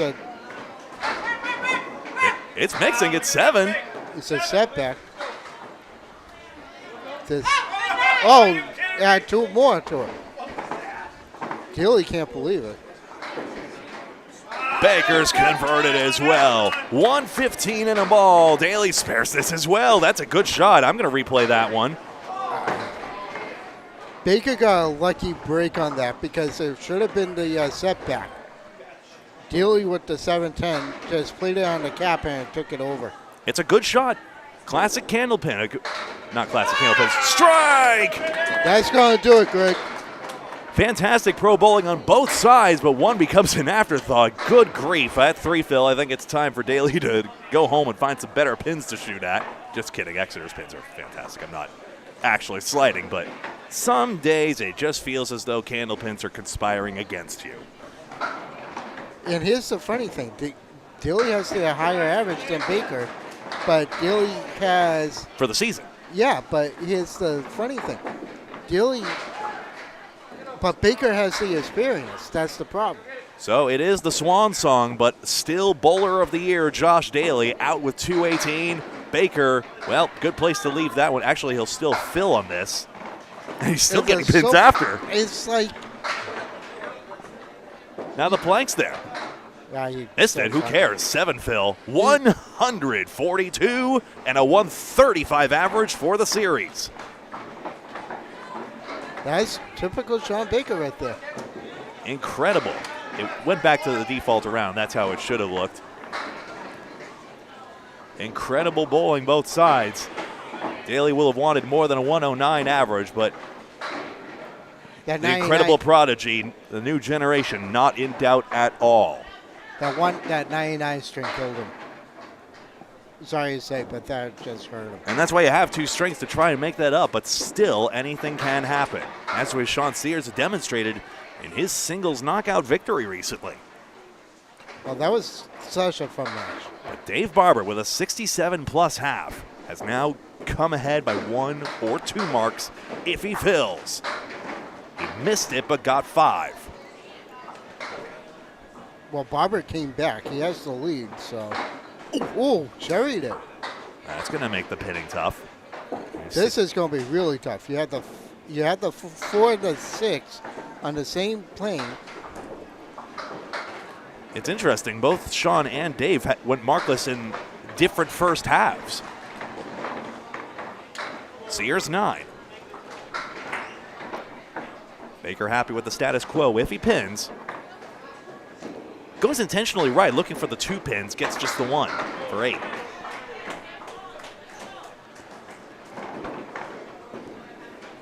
Common school of thought on the 3rd pin. It's definitely an older school thought. Just go where the most pins are and maximize it. Taking 9s is absolutely fine. Sears strikes. Needs that. Cutting into this 11-pin deficit, maybe. How about a 1-5? Especially if Barber cannot escape this 1-5 punch-out nightmare. Oh, boy. You know what? All you have to do is find your object, spray and pray, and hopefully something goes. And that's a good count here. And he does, but he only leaves 2 pins standing.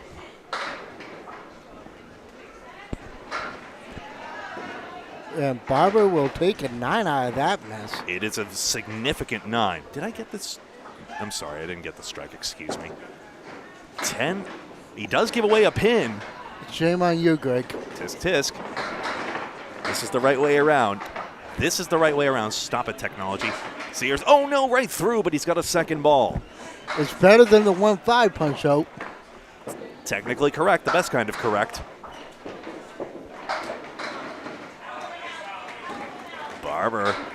Barber missed the head pin, but it still goes. Well, he grazed it. I think we'll mark that in yellow on Micah Imperado's sheet. I think that's a head pin hit. But he's got the 6, 7, 8. That's only consecutive numerically. Sears for count. Goes for the less into more strategy. Rolling, rolling, rolling. And he's got 7. This can probably go. Yeah. Went less into more on the strike field. An interesting choice there. Oh, no. Played too much gap on it. We'll replay that. We'll see it again. I think he played too much gap on it. And there's a 9 for Sean Sears. I'll score check while we go over this replay again. All right. Barber plays it right on the tip of the front cap. That's what deflect the ball off of the, away from the 8-pin. I think it was the 8. 3-pin match. Sears buried this one but didn't get nearly the same result. 5-10, nickel and dime. Same bundle of 5. We're seeing quite a bunch of those diamonds. Thin hits get punished here at Exeter Lanes. Barber with a 9. Barber's up. Only by a couple pins, but. Sears' access to the 5-pin was blocked by the wood. Wanted to get on the left side of that. Barber, just 3. Pinning battle now with 2 boxes to go. Sears does not grab a stick. Field goal. Field goal. So the upright. Can Barber gain 2? Gains 1. That's a 4-pin lead. 4-pin advantage for Dave Barber in the last box. Sears came up clutch on a triangle number 6 conversion in the singles knockout. It is likely, if Barber gets a 7 box, that he will need a spare. Got his head pin strike! Sean Sears is clutch in box 10 again! All right, Barber really needs to focus here. You just had a strike thrown at you. He's got what we call a 6-pack. If he blows us apart, he has a chance here with 1 bonus ball against 2. That's easily enough, but he has to make it. He does not. The 1 goes through the gap of the pins into the 8. I hate to say it. I think Barber's knocked out. I mean, he needed that spare. He challenges the fill here. We're going to see this again, and I will make sure we do not miss a single ball of this. This is how this goes away in a hurry. 10-pin last. That was just hit. There was nothing keeping that from. All right. Not sure why. The 10 should be here, excuse me. And the fill is 9, almost a double strike. I tell you what, John Sears has advanced to the round of 8. He was down most of the second string, and he came roaring back.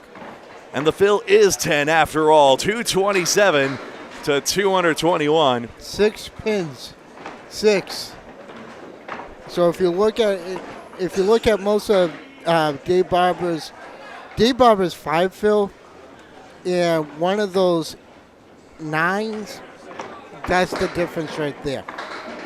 But other than that, simply incredible there. Just taking another look here. Looks like Sean Sears had 6 marks. Do I have that correct? Yep, 6 marks I show it as. And Dave Barber, I think, had... Dave was open most of the...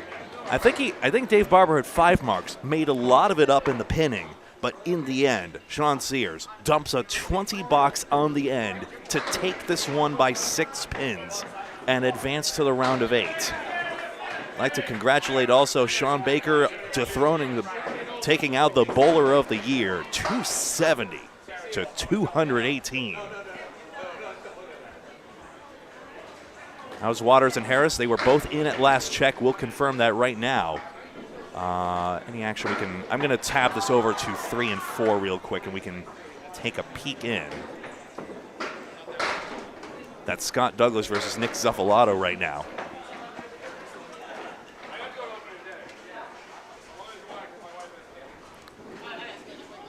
Hard to read the telescore from here, I confess. Looks like Aaron Fontaine is moving on. He defeated Nick Norcross. Dean Sullivan, I can't tell. Are you kidding? You're making me sick. Oh gosh. Why did that do that? Why did that happen? That's not fair. Well, hi. This is Exeter Lanes. You now see all of it. Goodness gracious, Gregory. What was that?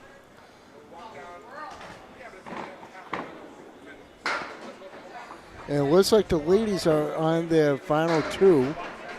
Sean Baker advances. Oh, we now see some scores coming in here. Dean Sullivan has advanced again, and the would-be 25 seed is on his way to face Sean Baker, who we just saw victorious.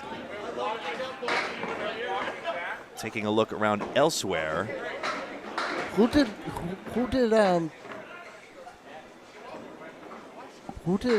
Dean Sullivan face? Dean Sullivan defeated Tim Jalbert, who we just saw last night. And it's a score of 244 to 223. If you folks want to follow along as well, it's on the Google Drive link that is linked in the YouTube description below, or the Facebook description, or wherever you may be watching us here on Candlepin Bowling Network. What an incredible show we have here. The top 24 from the Pro Series regular season here at Exeter Lanes in New Hampshire. To follow along with the rest of the Candlepin Pro Series as well and see how these points were arrived at, for example, which were awarded for high finishes in the 5-string qualifiers that are held before the regular season events, in addition to deep playoff runs, you can go to this Facebook page, the Candlepin Pro Series. The Candlepin Pro Series on Facebook has the regular updates of all the scores and all the PDF files so that you can see all the points that are awarded there. And see how we arrived at that? Again, Josh Daley and Madison Riva, Bowlers of the Year, for getting the most points through that. We'll be back with more coverage of lanes 5 and 6 in just a moment. Yeah, it looks like we're going to have who? I will check in on that in just a moment here. Blank that scoreboard briefly. I'll just do a little bit of filibustering while we wait for this matchup on 3 and 4 to complete. There's also a few boxes remaining in the 1-2 matchup right now, as Corey Packard is going against his world's teammate Justin Waters. There's an uphill battle for... Yeah, a bit of friendly fire there. Reminds me of the time, you know, Josh Daley and Jimbo Aya won a doubles competition earlier.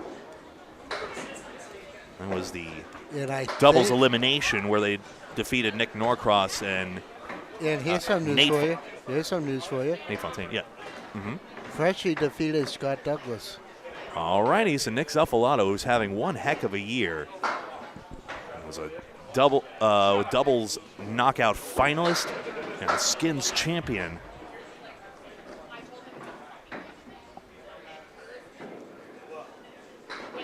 And also made a deep run in the timber knockout as well. Our number 4 seed will advance.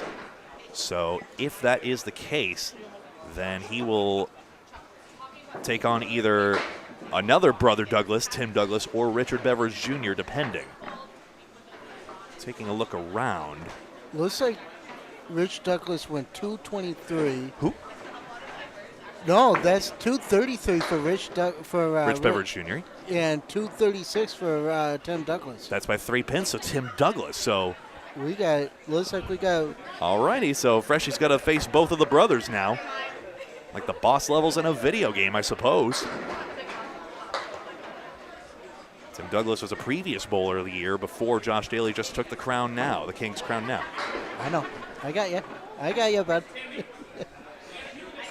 I'm thankful they're updating us as well. It is confirmed, Tim Douglas by 3 pins. I'll refresh that as well. Remember to pull down the YouTube description there.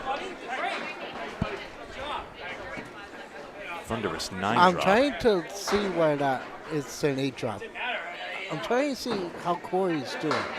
Oh, Corey drops 8. Looks like he's at 116 through the first string and then 90 through 8 in this one, 10 over. Waters just converted.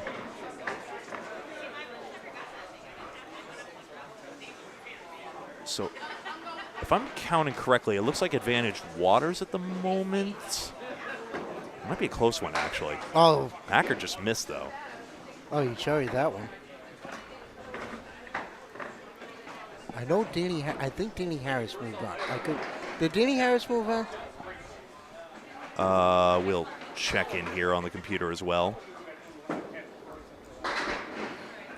little bit of suspended animation, folks, while we confirm the scores here. He took on Scott Lapierre, who still stood there, but they wiped away the scores elsewhere. Meanwhile, coming up on lanes 5 through 6, it'll either be Lapierre and Harris, and then the winner of this very match, Packard versus Waters on 5 through 6. Also featuring on 5-6 will be Nick Zuffalo versus Tim Douglas, that very match, on here at 5 and 6. Oh. Then the semifinals will be on 3 and 4. I'll have to tab the camera over and do that rigmarole for you folks. And then the finals here on 5 and 6 to determine the distinct title for Bowler of the Year, Pro Series champion. They're down to their final box here. Waters takes a 9 box. He ends with, if I'm seeing correctly, that is 216. I think that's Corey Packard advancing, excuse me, because I see 2 triple-digit scores. How can't... Boy, I think it's 2 110s. They're going to tally that up and write it up there. Sorry, folks, to keep you in suspended animation here.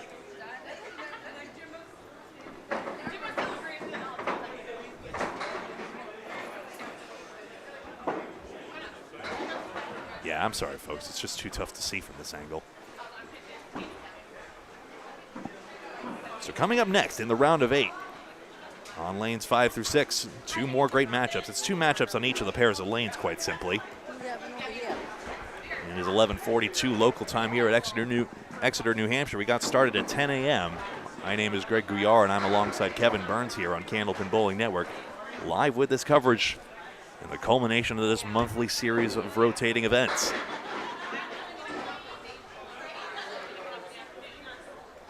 And looks like Lapierre knocked out Danny Harris. And there we go. So Scott Lapierre is here.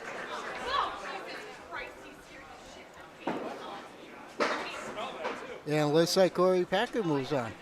It is Corey Packard. Okay, so Scott Lapierre versus Corey Packard in that case. And then Nick Zuffalo versus Tim Douglas. We have confirmation of that.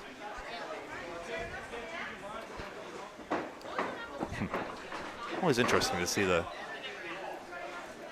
Well, I said. Never mind. I'll bottle that thought. Well, you might want to rotate the camera back to. Yoink. What camera? I'm fine. I love these cameras. I tell you, Micah Imperato, his tech genius is part of the reason we have this. In addition to the support from Candlepins for Cancer and Al Johnson, it's really one of the reasons why our humble little setup here has evolved so much, so that you are able to see the matches in, as good quality as possible. We can't get a front cam out there, of course, for these matches. We're just sidling up to these, even though it's the pleasure of the bowlers that we are here. But it's great to be able to have the support of the bowling community and the support of you viewers as well. I want Scott against Timmy. Scott's done. He's done? Oh, no.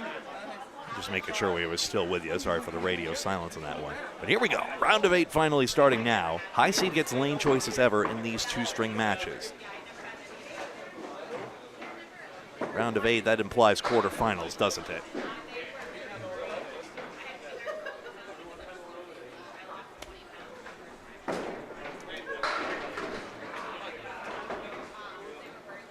Baker starts off with a strike against Dean Sullivan.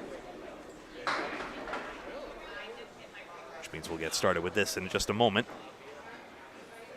Bit of suspended animation here as the bowlers sidle into place. Welcome to the League Championships Series. Next is the World Series. Well, quarterfinals first. No, it'd be more ALDS, NLDS, Yeah. I suppose, if we're going to still map baseball postseason over this. Yeah. Well, that's what I'm trying to do. I'm trying to figure it out.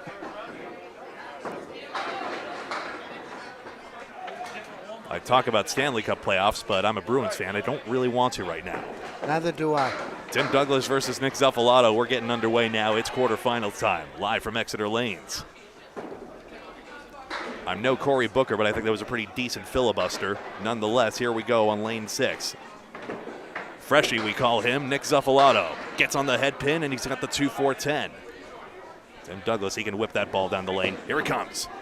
Into the 3-pin. No, actually got a piece of the head pin, glancing blow. 2-4-7-9.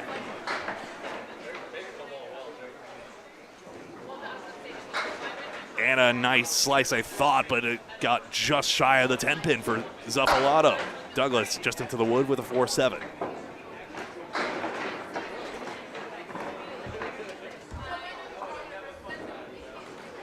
And a 10. Freshie's got 10 to begin. And Douglas just the 8. And Douglas, a previous winner of a Candlepins for Cancer ladder in Abington. And also a previous winner to the USA Classic. He loves the singles knockout format. Finalist last year and winner 2 years ago. Or finalist this year and winner 2 years ago when it was Bolorama Sanford. Freshie, the skins champion. That's the cash game format of Candlepin. He gets a half Worcester. Oh, Douglas. He knew that. That's why he looked. Same ball, got better. Looks like Dean Sullivan has a double strike working right now. How about that? Over Sean Baker, who we just saw a little while ago. Douglas lost the handle there, so pinning important in the early going. We'll see how Zuffalo plays this. He's got wood to clobber those 2 pins on the left. Trying to play on the right tip, trying to get something to go across. It does not. Douglas has a tougher one and only rips out 1. Early 3-pin lead for Freshie. As we know, Kevin, average spare field is about 6.5, so for Freshie to gain half that on just the pinning alone. Important one in this 2-string match, and we've seen the tight margins already. You never know which pin's going to be the winner. 5-pin won't wilt, 2-5-7-8-10. Douglas, crossover, left the king, diamond right.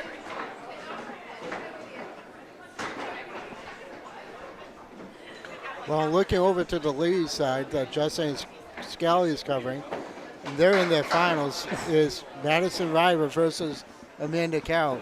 Zuffalo just threw Tim Douglas on the 5-pin. Now quite sharp on the range just yet, but still plenty of time in this 20-box match. Both of them top seeds. They had a first-round bye. There's a 10 for Scott, for 10. The older brothers of Scott Douglas. Tim Douglas, a recent acquisition for Team Central 1, not to be confused with the Central Parklands Worlds team out of East Boston, which you see Zuffalo wearing the shirt of. Recent acquisition of that Men's Worlds tournament. Friday Night Pro League, our weekly coverage on every Friday night of the New England Area League, and then the Men's Worlds, the Men's International Candlepin Championships, this year held in Moncton, New Brunswick. And I will not be there. Alas. I will only be there when it's in the States. I can't go with everything going on. I really can't go to Canada. And just 2 down, 3. Oh, but not the 8-pin.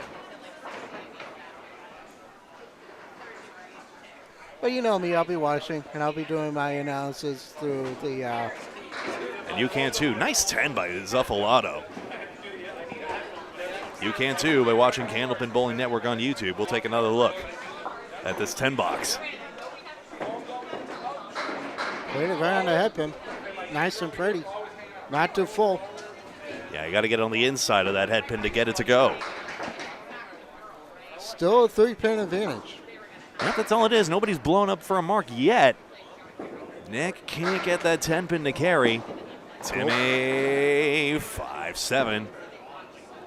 Well, That would almost clobbered that 7, but instead it died off the back of the plate. If anybody is going to make any of these 2 shots, Tim has a better chance of making the 5-7 than Freshie does with Ward on a 7-10. You reckon, huh? Came halfway across, but not into the 7. This would be some slice, though, I tell you what. He's close. Oh, he hit it full, though. You know what's funny? You may have hit it full, but it still came back and took the 7 out on the back of the plate. There's a 10. All right, so this is all pinning, you see, for both sides here. 10 and 10, so just those 3 pins in those first 2 boxes, that's what looms large on the early going. To the other featured match we go now. Corey Packard and Scott Lapierre. I seed gets lane choice. Corey Packard was the number 1 qualifier in the skins competition. He's our number 10 seed. Scott Lapierre, 18 seed. Follow along with all the standings. You pull down the YouTube description to see the bracket for yourself. We'll try and keep an eye out for things as well. Aaron Fontaine and Sean Sears in action right now. Dean Sullivan and Sean Baker standing by, it looks like. If I'm understanding correctly, I haven't gotten confused for a scorekeeper. 4-7. With the plank. Corey Packard. Yeah. Okay. All right. Corey Packard, a spot bowler, usually circumvents most of my speculation about angles and how exactly you get into the pocket. He's just trying to find a spot on the lane and pick his head pin. Lapierre spares. Very similar to Craig Holbrook in that regard, where Holbrook is just making up a different approach for every single bowling center he bowls in, essentially, and just tries to find a different angle to the pins each time, somehow, some way. A Hall of Famer. It's 9. How many times have I said this? If you could get into the Hall of Fame twice for competitiveness, Absolutely. guess what? You can put Holbrook in that ring. Including a mixed teams championship with Team Coca-Cola Holbrook. Same one I mentioned Salona and Daley being on. Dave Barber, I forgot to mention. I should have given him his flowers as well. We saw him earlier. He was on that team too. And then Amanda Carroll and Aaron Merrill, likewise. This pin's going to come back for Packard. Is it going to take the 3? No. Lapierre's fill is just 3, so it doesn't gain much of an advantage off the spare. Now he's got a pin. High-low. Except the 7 dropped. 3-6 for Packard. Has a chance here. Corey Packard, one of our most recent contestants on the Candlepins for Cancer Ladder out of Riverwalk Lanes. Missed it. The wood was not taking it. He knows that, of course. Lapierre 9. I love Corey. Corey is such a good bowler. I mean, well, originally from my current hometown of Auburn, Massachusetts as well. Still wish Thunderbird Bowl was a thing, but hey, Candlepin is coming back to Worcester at long last. There is a, I believe, 8-lane house. Yeah, Scott Moore's working on that place. Newly built with pin setters from the old Lita's Lighthouse. In that short lane party atmosphere that Lita used to have in Nashua, New Hampshire. Lapierre and 9-drop. Packard's got a trickier one. We'll see where the wood settles. Don't like it. I do not like it. Scott, that wood's driving right through. Second spare. Chance to fill this one big now. I don't like it, but I don't hate it. I mean, it does have possibilities.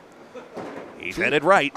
Red line. Oh, the action just falls short of that 7 pin. Did that not go? We'll see it again in a moment. That looked like he got the lateral motion going, but it just didn't work out. Nicely pinned for 10, and we'll take another look. He hit it right on the red line. The ball missed the pin. That's what it was. Yeah, it looked like the ball just, everything fell short. The pin fell short and the ball deflected short. Lapierre, second chance at a fill. Got his head pin this time, but doesn't get much love on it. 4. 2 marks basically collapse into 1. Packard. Packard with a 8-drop. 9-drop. Yep, head pin spills out from behind. Not a head pin hit, though, unfortunately. For those of you keeping track, statistically anyway. Lapierre takes out the right side of the eagle. This ain't 5-pin, though. The pins count all the same here. However you can get them. 5-pin, of course, the Canadian variant elsewhere in Canada. 7-pin, guide rail 2. He'll use the wood there. Why? Okay. You know what? Hey, it worked for Keith Beaupre last night en route to his 479. Lapierre gets a 10. You know what? I didn't watch the show last night because I knew that if I was around or if I went last night, I know how Paul is. Paul was that you take over, I'm going home because I got to go with me. That's why I didn't show up. I did a little more play-by-play this time around, in fairness. Oh, half Worcester for Lapierre, so Packard. Let's see if he can fill big here against 7 bonus pins. He got his head pin full, and he will still mix some out at 6. So this match not breaking apart either, like the Zuffalo Douglas one. Lapierre, good shot, but no 10 pin.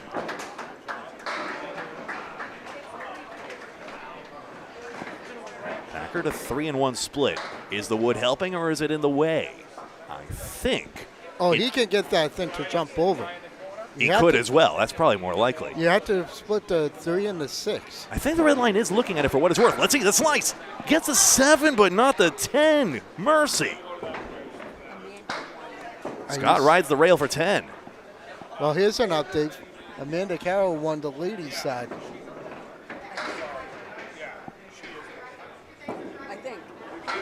That's out of the gutter there. That'll score 9 for Packard, so he'll have 52. And we'll get another look here.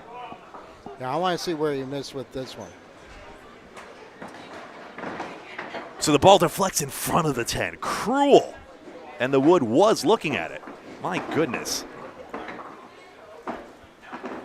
A perfect shot, we thought, but just didn't work out. Bowlers switch sides. Here you see it. Nick Freshy Zuffalo, integrating his nickname in there. Ahead by just 3 pins, no marks. It's a 4-pin lead for Scott Lapierre. A sport that gets tougher as he goes. How you doing out there in chat? Let us know where you're watching from. It's great to see you all here virtually in Exeter, New Hampshire. We're going to have Justin Scali join us in a little bit. All right, 3, 6, 7. Boy, tough splits for the both of them. Is Zuffalo's wood any good, I wonder? Oh, what a slice, but no 7-pin. A slice, but no dice on that shot. Short pin the 7. Tim somehow needed more of an angle. Freshy just on the 3-pin. Basically gets roadblocked. At least the plank settles to the left side. Tim can't pick a stick here, so this likely will equalize. Tricky, tricky match. Every match 2 strings. Up to 10 strings for everyone who didn't make the first round bye. Still a 3-pin lead. And that's really the brilliancy. A lot of people bemoan, why don't we have more 10 strings? Like the main stage, hey, you can go watch that as well on Candlepin Bowling Network. Maybe multi-screen if you've still got the habit from March Madness or something. But the brilliancy of the Pro Series is that it is effectively 10 strings for everyone who can make it a deep run here. You do have to be that consistent for that long. The 3, 5, 7 for Tim Douglas. On the head pin, bundle of 5 for Freshie. How many times did we see that shot? Only 5. A lot of thin hits here. It's coming off the wall, and a wood collision, I think, stopped this one, and Douglas cannot mark again. Oh, frustration of Candlepin in full force. Freshie off spot with this one. Both these guys are open, but it's still pretty close. There's another 9 for 10. Things are typically fine, even though he'd probably want some of those singles to go his way. Tim Douglas wearing the Maria sub shirt, recent acquisition by that team, as his stock continues to go up. Good third ball by Nick Zuffalo. It's a 3-pin match. Still. Good to see you over in Fredericton, Nova Scotia, Fredericton, New Brunswick, and Nova Scotia, I should say. In Western Mass, and Tim Douglas with a spread eagle. Boy, oh boy. I can't speak French, so I'm not even going to attempt that one. Glacé Bay, I guess, if that accent is to be believed. The silly American is trying to improvise. Spread eagle. And just in the 6-pin, Tim's got to pin this one. Now Freshie with a chance to take a lead. Marks have been tough to come by. This one would be big. He got it! First Triangle mark. blows up, and it is the first mark of the match. Tim 7. It was a tough box at the end there that it didn't really sink him against Sean Sears then again. I mean, Sean Sears had an 18 or a 19 box on the end anyway. You saw a clutch finish from him earlier today as well. To advance further, he's in action against Aaron Fontaine right now on lane 1 and 2. Tim off the head pin leaves the 4 horsemen plus the 7. Freshie ahead by a clear mark now in pinning. Now the bonus is 4. How about an eagle? Every mark that's been filled on 5 today has been filled with a spread eagle. And both these bowlers can whip into the angle here, but they're just hitting it too full. Tim just now. And when he got that 6 box, he punched twice full as well. Zuffalo, captain of his. Sorry. Takes out 2 on that eagle. Good cut there. 9. Good 9. That's a good 9. It's a struggle string for Timmy, but the 9 is significant. Freshie, can he get a 9 as well? Just 8. He gains a couple. He Concedes gains 1. Gains 1, but we're down to 9 pins here. Yep. So really more pinning than not. Yeah, it's all pinning right now. But the difference is Tim, head pin. He's broken this one up though, 3-pinner. And if the wood doesn't deflect it away, he's got a 3-6-10. Zuffalo crossover, but the 5 fell anyway, tripped over. And he's got a 6-pin. this is going to come down to marks. Makeable for both. Oh, no, Scorpion Tail took that one. Timmy really missed it because he got the wood instead of the 3-pin. What Got the big, 3-pin, that would have been what a big gone. chance for Freshie. He's got it. Single pin. 2 marks and 3. That's no good. That's a 10. That's a 9. We'll see how that marks down. Yep, 9 is official.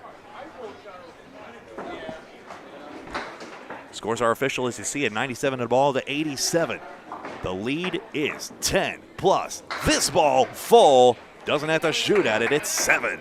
104, 17 pins. He did his job. For the first string, total pinfall for the 2 determines. 56 to 52 for Lapierre versus Packard as we move to them. Well, I know what kind of pole Tim Douglas is. He's down, but he's not out. Easily.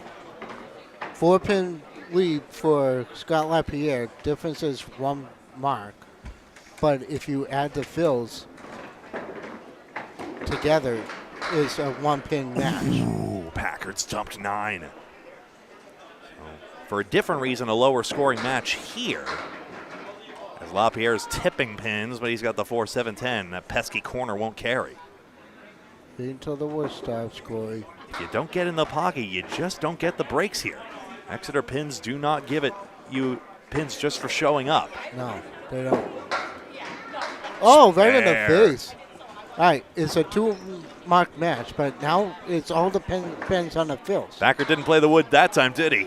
No, he didn't. And if he did play the wood, I would have done something. Such a stigma against playing the wood.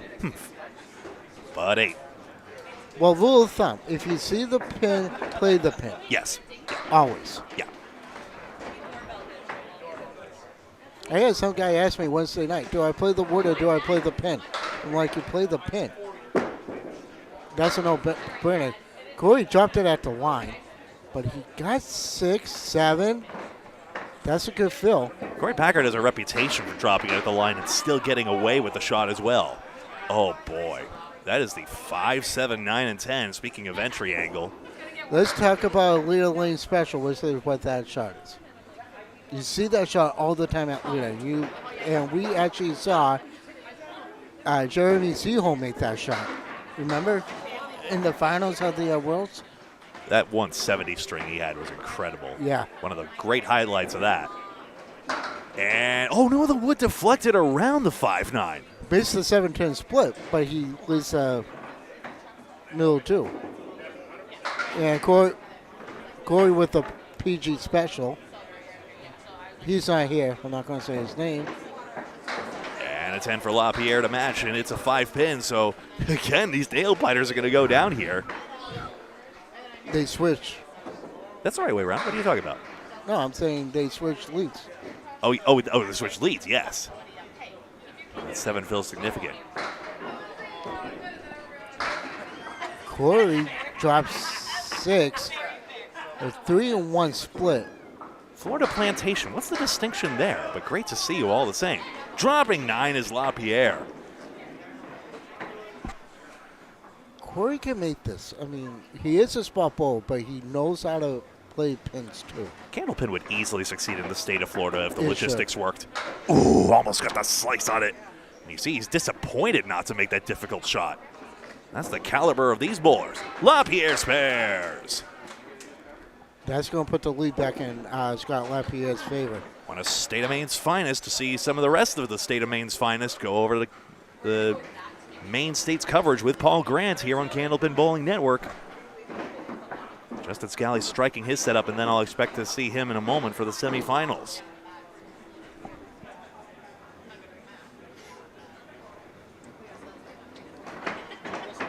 Yeah, Amanda Carroll's a bit tearful over there. What a great victory that was for her, based on Terry Ann's reporting, in effect. And she didn't win it, but we'll get confirmation when Scali comes on. Lapierre, the fill is 7. This isn't ugly. This Wants the isn't wood to ugly. stop.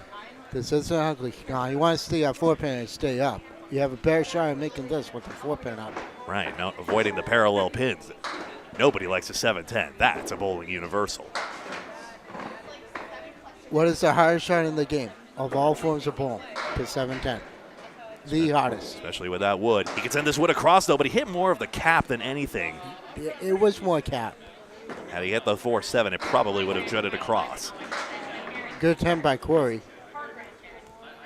So here we go. We've been really spoiled in the early going when the pins were just rip-roaring everywhere and 20 boxes were going everywhere. And now we have a much different side of this sport we're seeing here. It's slowed down. The pace has definitely slowed down. Have to throw 3 balls at a time as well, so literally the pace slows down as well. I feel like I'm watching an old match with Dan Murphy and Doug Brown when it really did slow down. Those pins at Londonderry and Park Place could really fly on good days as well. Oh, yeah, they could.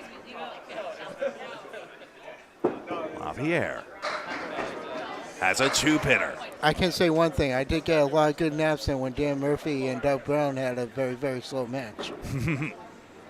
You can still watch that on Candlepin Bowling Channel, incidentally. A lot of old uploads there. In addition, other great Candlepin content uploaders like Mike Sweeney, Wolfman12395, and Alley Chat. Let's not forget about Eric Jones. And him too, yes. Bowler forever. Eric Jones is the mechanic at Wamisit and Tewksbury. Does a good job with those machines. Whamisit. Yep. Packard gets 8. And Eric 105. Lapierre picks up just 1, not 2 on this one. So this should be a 110 to 105. I wanted to get to something else about Eric Jones as well, but yes, that's going to be confirmed there, 105 to 110. A 5-pin lead in favor of Scott Lapierre. So the bowler switch back as we begin string number 2 here. So Eric Jones recently donated balls and pins to the Brunsnick YouTube channel, a 10-pin bowler, but had to go with candlepin equipment. I believe it was both candle pins and big balls versus, and then at one point, candlepin balls versus 10 pins, the bottle pins. You know, I haven't seen that yet. Yeah. He got a cheesy strike in there at one point, but it was a tough one. We actually, give credit where credit's due. Nick scored pretty decently on that one as well. And then 220 average bowler also did a similar challenge as well. Candlepin balls versus 10 pins. Here's my favorite. When the 10-pin pros go to Portland, Maine for their big tournament at Bayside Bowl, they always find a candlepin alley and they give it a shot. Bayside Bowl is the best 10-pin atmosphere in the whole PBA, easily. It is. The state of Maine loves their bowling in every respect, and you see it there. Freshy gets a 9 there and a 9 box for Tim Douglas. No lead change.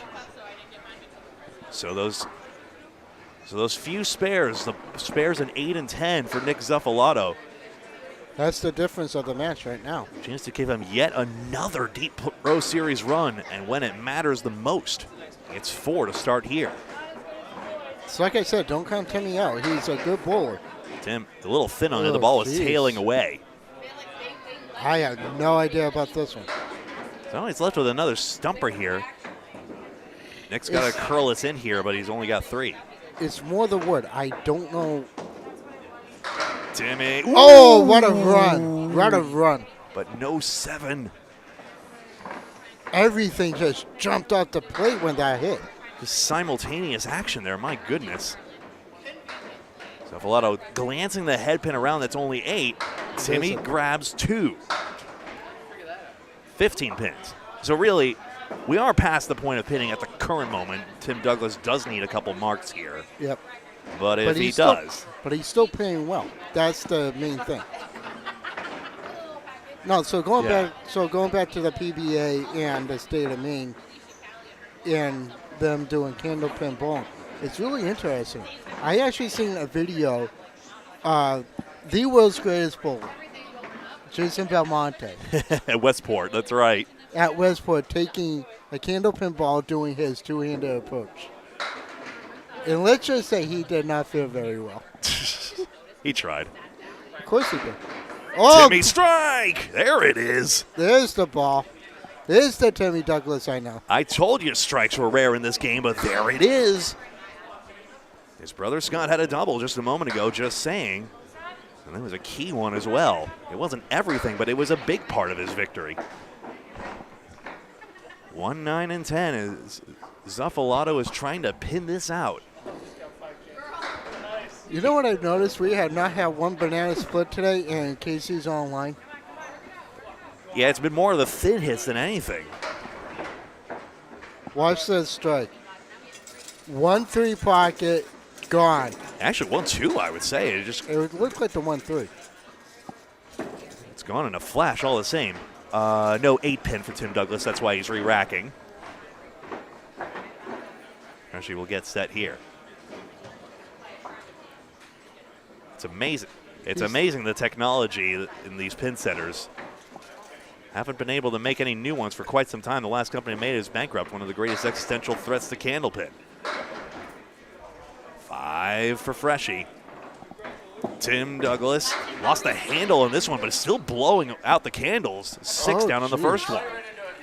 1, 7, 8, 9. All kinds of wood. Bundle of 5. It's short pinning the 7. Off the wall for Nick. You need the diamond part of the... Tim dropped it on the lane slightly. Got 9. Oh, you missed the head pin. If you hit the head pin, that would have gone. But those sticks are massive. It's a 3-pin match again. Freshy 10. Now the stick Now the sticks, now the third ball is everything. And it's 9. Down by 4. Okay. One more box to go in this half. On lanes 5 and 6 here at Exeter Lanes. I'm Greg Gouillart, that's Kevin Burns. We're here on Candlepin Bowling Network. Justin Scali taking a brief break, he deserves it. I hope to see him for the semifinals. We'll see what happens. Hope it was a great coverage over there. I'll watch it later. Oh, I have Worcester. You're spoiled for content here on Candlepin Bowling Network between here and the state of Maine, here in New Hampshire. And let's not forget about tonight, too, with Drew Steele and Rick Sanucci. In Massachusetts, we're all over the place. And I'm probably going to make an appearance there, but I'm not going to bowl. Getting an increasingly better crowd for those Kings of the Hill as well. When Masons had it, it was really tough to have that many people. 1-3, not the 10 ringing around. It was really tough for Masons not to. Masons drew the crowds, but I also had a league on the left side, so it couldn't really expand. Good out. 6 becomes 9 for Zuffalo. 43 half. Tim Douglas, that should be fair in a 10. We'll see. No, he's waved it. He's waved it. That's 9. No, I saw him wave it off. We'll see what the. they put it as a 10. Sorry, I thought I saw him do a wave-off gesture. It is not for. Obviously, it's the bowler's call, of course. We never influence it per ICBA rules, but it looked good to me, but that's just my opinion. And we can't review it because those are not reviewable at the moment. No.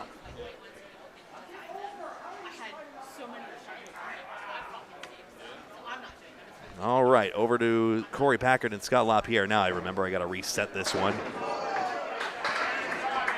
Lapierre is up by 5 pins over Corey Packard. You see it here. He starts with a 3 and the 7. Corey Packard got his head pin thin, and he's got a bundle of 5. Kel Surprise. I am not. With the way that lane has been acting today, it's been nothing but action. Il n'est pas étonné. Bundle of 5. Nope, wrong pin there. All right, a bit of a pinning struggle here. Lapierre's going to want 1 out of this. He didn't. He gets 8. If Corey can get most of these, bring down. Who lost his balance at the line but got away with it. He's got the 2, 5, and 7. It's a 4-pin lead. You see him checking his slide there, but that's a significant pin to take. He's checking his back, too. And I saw him stretch out there. Let's not pull your back. All these bowlers among the best of the best. That's why they're here in the Pro Series final. 2-pin into the head pin, and it's still rolling, by the way. And now curling around the 6-10 for Scott Lapierre. That's a favorable piece of wood. Corey Packard strikes. Hello, Corey. Let's see if Scott needs to make this. He's got a plank there at least. Ride the rails. He's done it before. He did it again. I love how Scott's wearing his Candlepin for Cancer shirt. Beautiful strike. So still a 4-pin match. 1 bonus ball can be as good as 2. Just as well, strikes are tough to come by. They're just, nobody can throw a strike on command. Lapierre dumps 8. And a 7-pin 2. What a 9 drop. Unless you're Tommy Olsen. Even him, there's no guarantee. Packard, did he? No, he does not double. If once it's not a setback or a bundle of 5. Now it's down to single shooting. Lapierre goes back to back, 19 and another.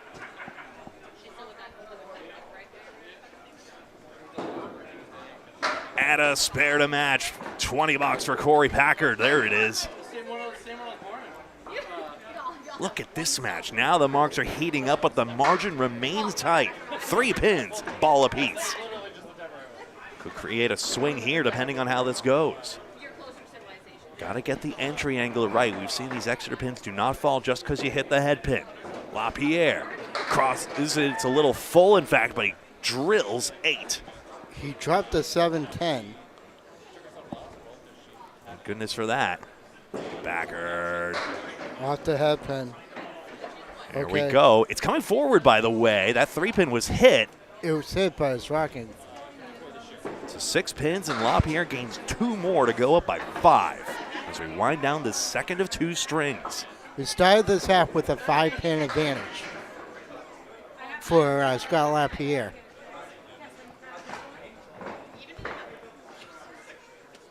Exeter Lane's a fantastic 12-lane bowling center. Looking forward to having the women's 220 doubles here later in the year. Lapierre on the wood, twirling over. Another one from behind, neither hitting. It's not bad. I mean, I think he hit that pin a little too full. Packard into the head pin. Here it comes, 7 pins hit. Oh no. It was hit. But denied, and Lapierre maintains his lead, especially with that 10. Who will advance to the semifinals? He needs this to keep this at a 5-pin match. Aaron St. Cyr was the defending champion, but he is out. Over to Packard, it's 9. Lapierre's gained 1 in this string alone. He now has 6. So wonderful to see the women's competition grow from about 6 bowlers to 24, if I heard Nate Lees correctly. So increasing turnout for the Women's Pro Series, and looking forward to future growth as well. And they have the ability to do the playoffs this year in addition to this and many of the regular season events as well. Lapierre 9. That's becoming increasingly routine for him. Packard, can he drop 9? He's close. Wood's going to straddle and then roll back. He'll have to play this 2-pin deftly. Scott, spare. 3 marks in the half, 65 in a ball. Corey needs to make this. He needs to make this.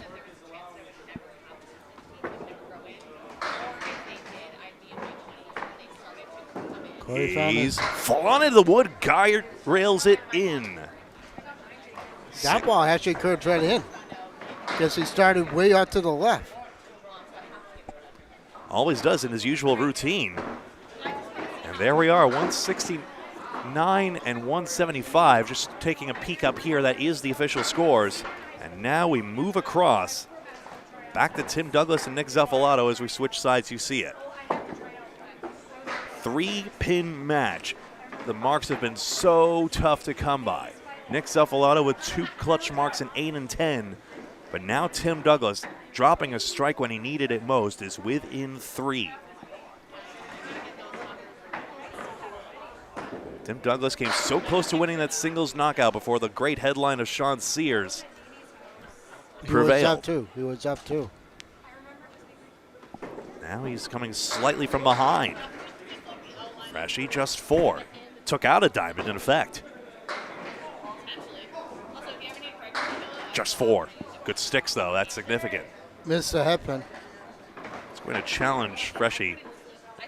The consistency of these pros, it's seldom a point of drama because it's so consistent, these folks. And you see that second ball, even though it doesn't get a mark, just allowing them to stay with it. It's why these bowlers are here, because they're able to do that.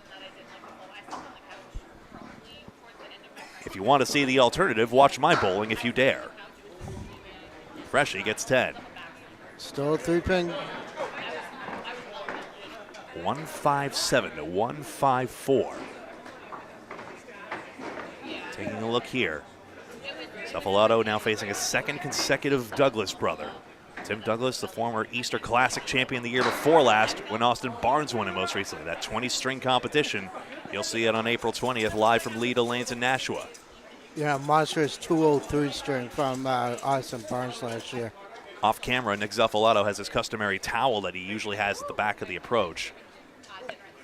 I thought it was usually just him marking a spot on the lane that he delivers from, but that's partially true. And now he steps up partway to the halfway mark of the approach. Interesting place for a towel. I seldom see it placed there, but that's his style. Drop 7.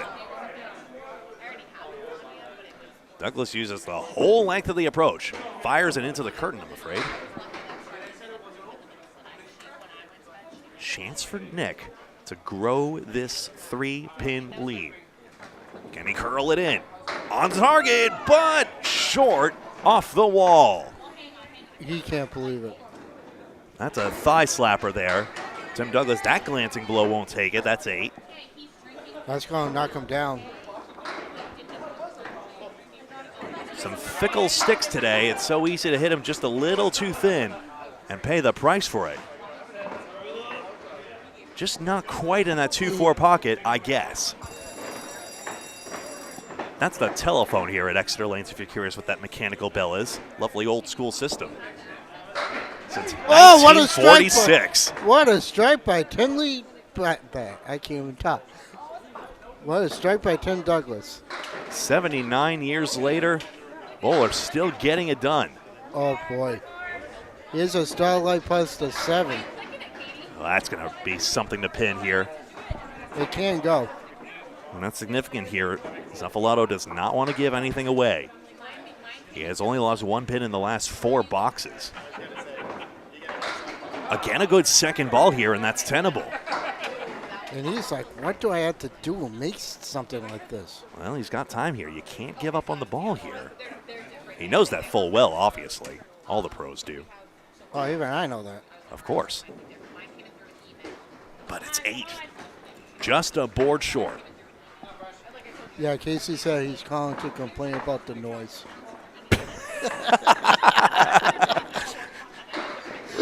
That's like a cell phone, I think. Yeah. To Phil on the strike. Tim Douglas got 4 on the first ball. Well, let's see what this wood ends up. If it goes right in between the 1 and the 5. The second ball is such a significant crossroads here. It Either he is. gets a great fill or he's forced to make an out. Zuffalo knows this 9th box is everything right now. Freshy's delivery. Is pocket. Curls in, but it's the nickel and dime. The wood was split. It's back. Douglas needs 6. Overthrew it just, and he's glanced it around. The fill is 6. He got 6. And that dastardly diamond again. 1% chance. Not on the diamond, but still. Is as good as a bowler he is, he has a good chance of making it. Yeah. 8 bucks. It's like I said, every diamond today has not gone. A 9th pin here for Zuffalo would help a bunch here. He's got it. Full on it. Just how you want to do it. It is a 2-pin match. 2 pins in favor of Tim Douglas. 87.99.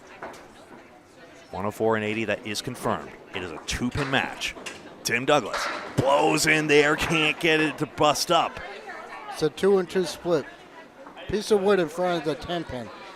What a moment. One will move on to the semifinals. He's going to have to make this flop. Can he? Got his head pin. It's thin. It's a bundle of 5. Yet again.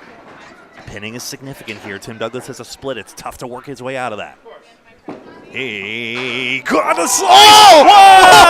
What a shot! What a shot that is! The 2-4-6-10 evens up. Tim Douglas. Wow. And a bundle of 5. No, rang around it. Surely that has sent Tim Douglas on his way to the final.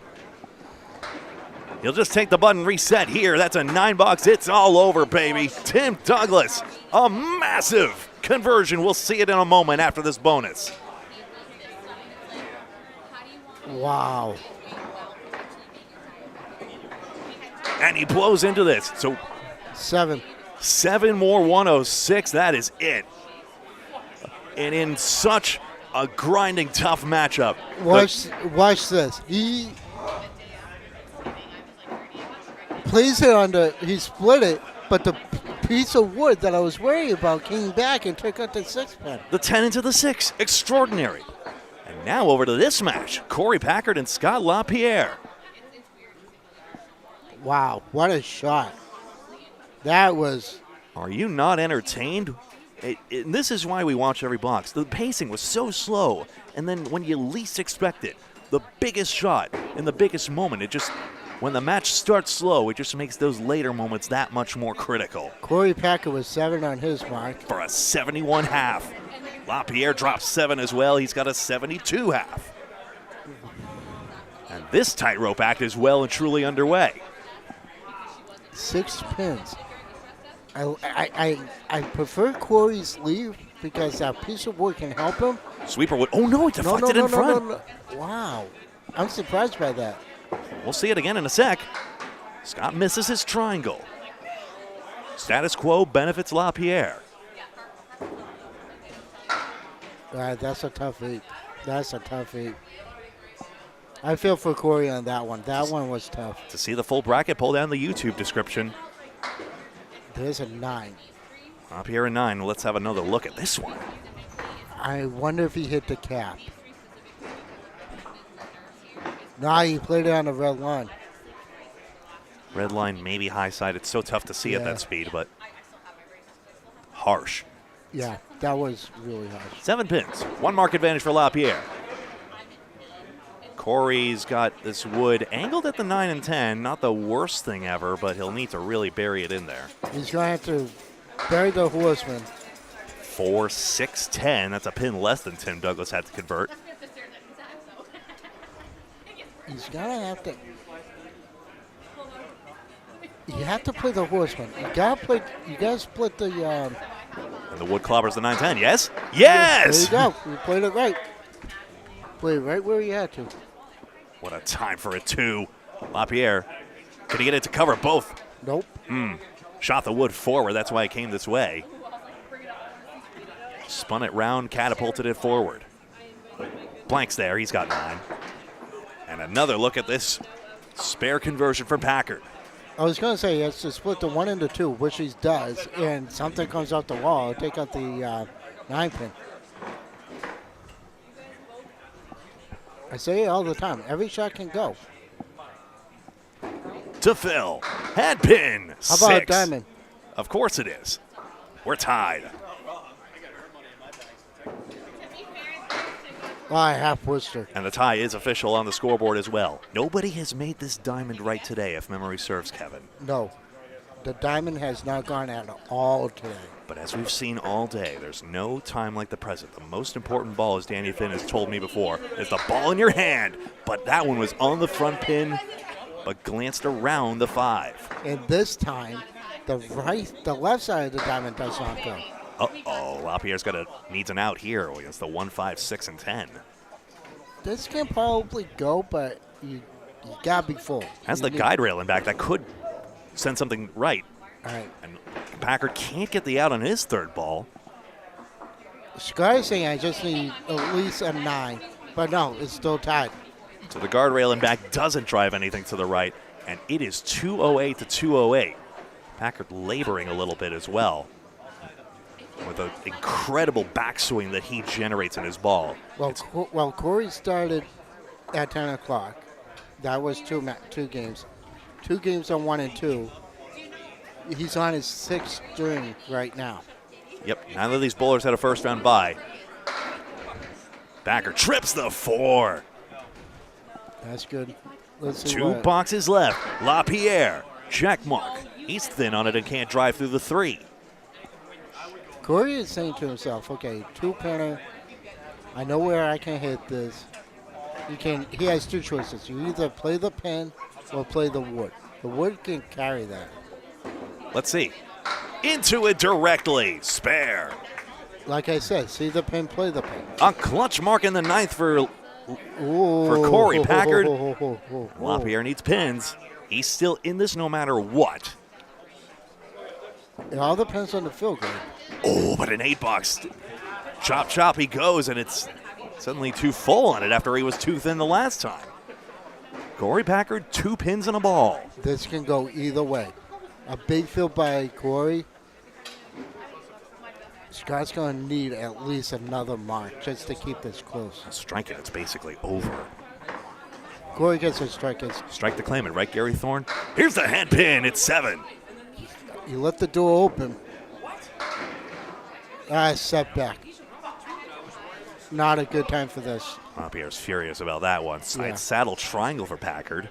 All the thin pin leaves we've seen, this is one of the rarer ones. I don't think we've seen this one yet. No. We've seen the reverse triangle. 359. This to clinch it, but no. No. Chance here, but that wood is so tough to play. Is it off the wall enough? Can Lapierre leverage it? Spins over, and it does not. Corey Packard is a semifinalist in 24-25.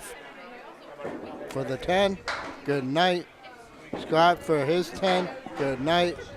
Congratulations. To clarify, unless you're in Australia, it is 12:33 p.m. local time. 2:35 to 2:26. And there we go. Corey Packard advances. We see the scores from last time. Tim Douglas advances. A 10-pin lead for Tim Douglas. And a 9-pin. 11 pin. No, 9. You're right. 9-pin lead for. Congratulations to Madison Kelly for winning the women's Pro Series. It was actually Madison Riva that won. It was Madison. Okay, it was Madison Riva. I'm not. She won everything. Sorry, I must have misheard that. Excuse me, Madison Riva. I'm very sorry. Those of you who were watching the other stream got that, obviously.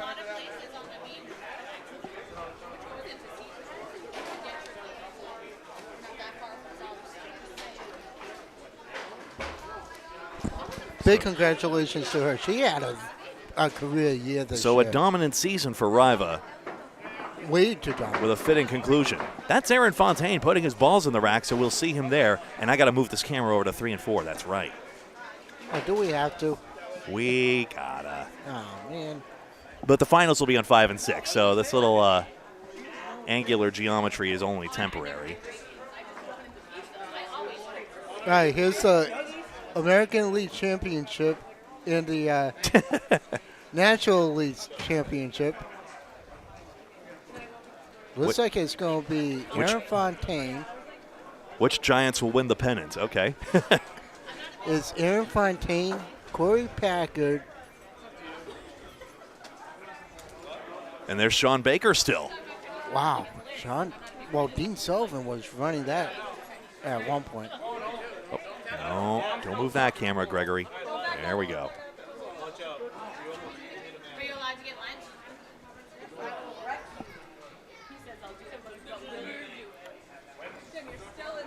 Pop that scoreboard there. We'll reset and go again. Both semifinals will be on this pair of lanes so that we can appreciate them one at a time. Surprised they didn't split them up, I'll be honest with you. They would have cleared up Exeter a little sooner, but hey, you folks still have a few open lanes. Why are you holding them up, Kevin? There's no reason to do that. No, you just want to make sure we were ready. Oh, yeah. I was trying to get you ready. I appreciate it. Tim Douglas underway on lane 4. Into the headpin, spread eagle -1. So this week is 210 on Monday, 12:30, 12:30. Sean Baker on lane 3. Never worry, you're gonna hit like This camera angle will be temporary. We'll get to 5 and 6 in just a moment. He's got a half Worcester. This is going to be a 5.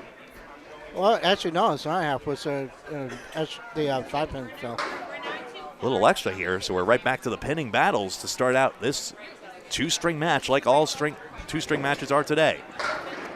Ooh, close on the 7-pin. Not quite for Baker.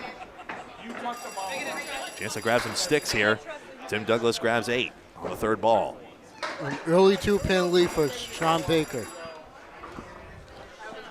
Is Casey still calling here because the phone keeps ringing? Don't get any. How did he miss that? Oh, the piece of wood went right in front. Ain't that the way? Just 3 on this first ball.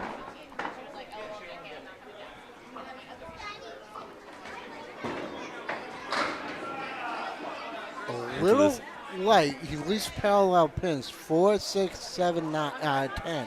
9, 10. Just into the 2-pin. Yeah, you're welcome, Casey. I know I'm fine. I'm going to try and move this just a little more. Okay, there's Baker in view. I think we're going to be good there. And again, it's all temporary. Ooh, Oh, boy. takes out that 9, 10. That's impressive. Yeah. Timmy Sticks can't get it. That's 4. Well, let's not forget what he did the last time. Just a little while ago. He blew up at the end. Sean Baker gains 4. Corey Packard versus Aaron Fontaine in just a moment. Tim Douglas, finalist in the singles knockout. And a winner of a singles knockout 2 years ago in Bolorama Sanford. 5 pins out. Sean Baker blasts in. 5 pins going to tilt, I thought. Here comes the wood as well. The 8 pins hit, but it doesn't drop.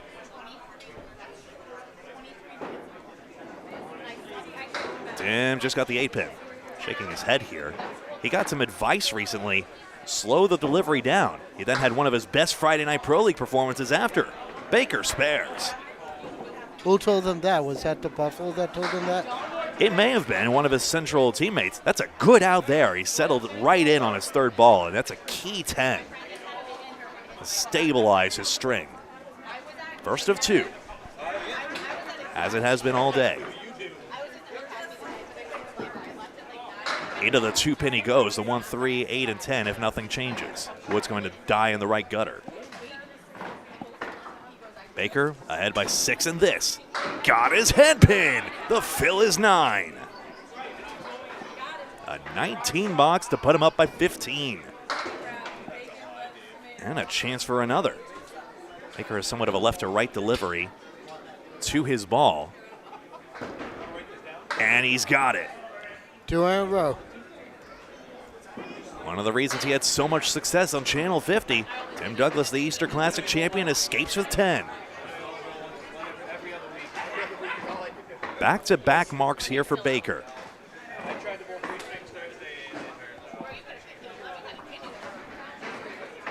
Sean Baker, also a member of Maria Subs like Tim Douglas, world's teammates going at it. 8 pins dumped for Tim Douglas, 3-6. Baker was a member of Lucky Strike, who you saw in Dave Barber's back. He's got a 7 count. Average spare fill is 6.5, so he's above average twice. The gentle giant wants to know if the brackets have been updated. Bill, you can go pull down the YouTube description when you get a chance. And you'll see the men's and women's brackets.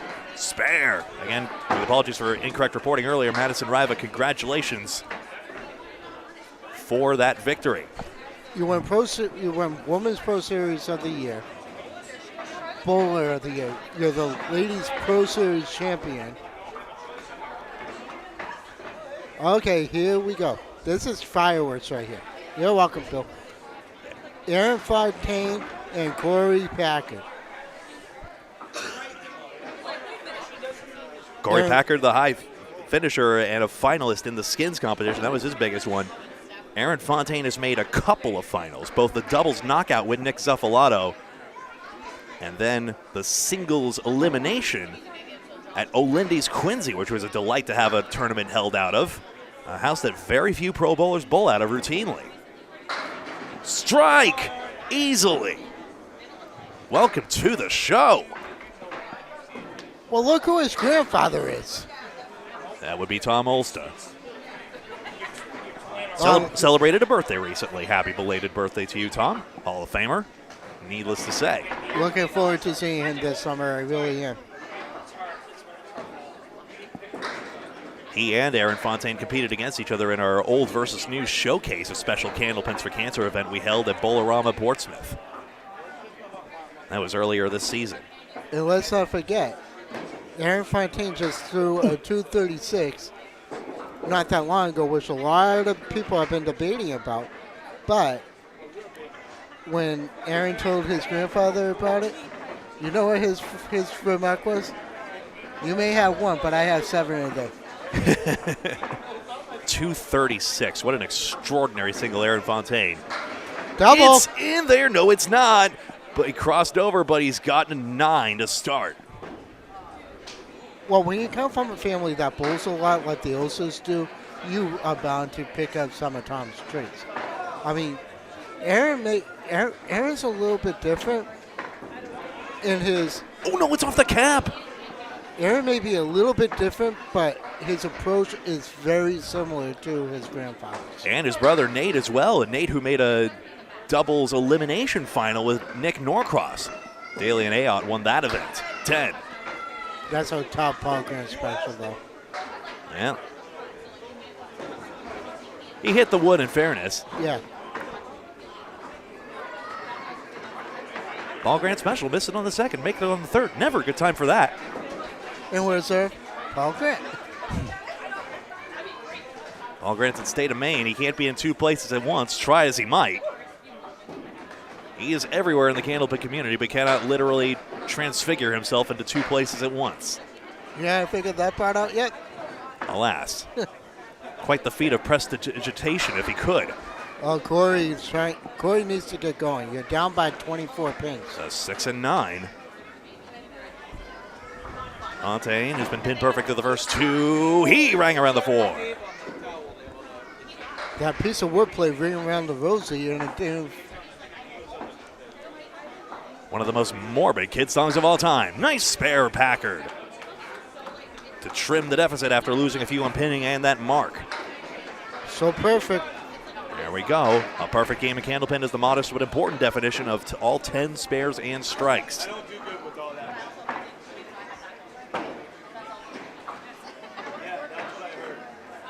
Gentle Giant found his way to the bracket. Good. Bill Olson, one of many great ACST bowlers you can see here, both on Candlepin Bowling Network and on the Atlantic Candlepin Singles Tour Facebook page. Aaron Fontaine drops 9. Aaron wants this title. He really does. Packard to Phil. Setback. 7. Again? How many times have we seen that setback play? And that wood is firmly nestled on the outside. Fontaine missed it on board to the left. Actually, if he caps that, he has a good chance of making it. From what I can see from right here. Ah, he played it on the red line. Yep, too flat on it.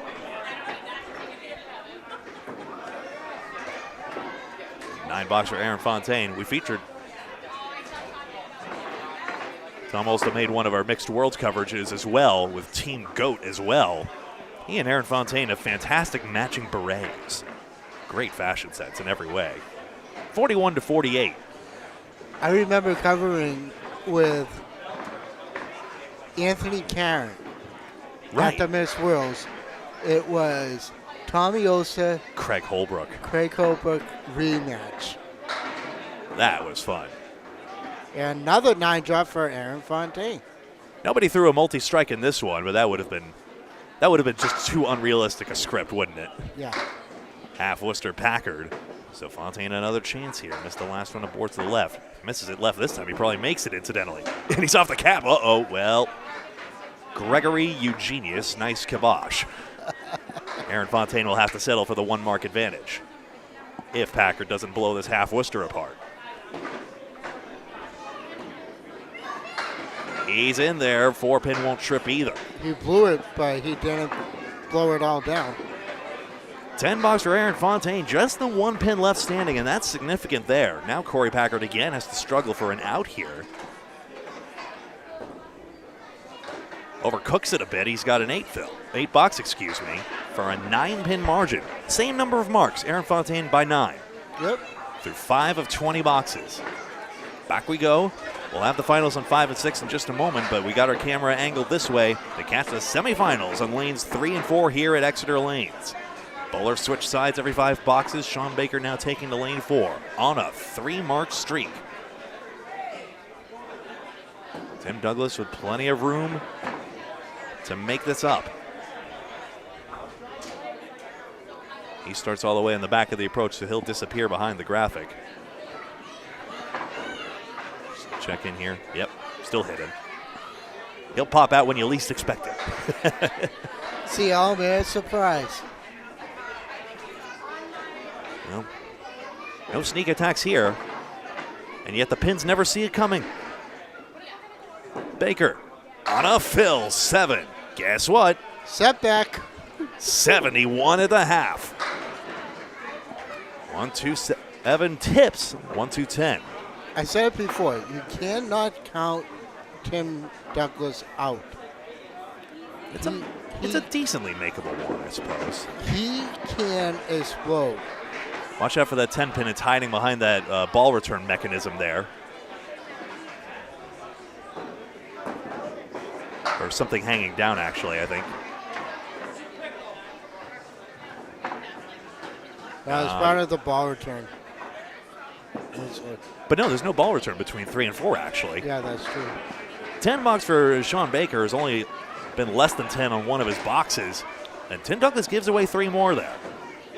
That's something you want to be careful of, because even if Tim Douglas makes that comeback now, even if Tim Douglas gets, say, a chain of 17 boxes, 3 straight 17 boxes, he'd still be down 11.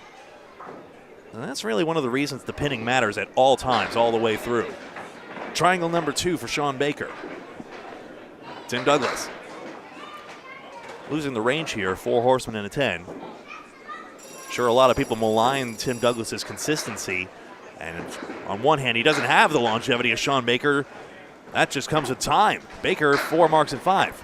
But again, both of these 2 bowlers have won the Easter Classic, which is literally one of the most ultimate shows of consistency. 20 strings of bowling. As Tim Douglas takes 9.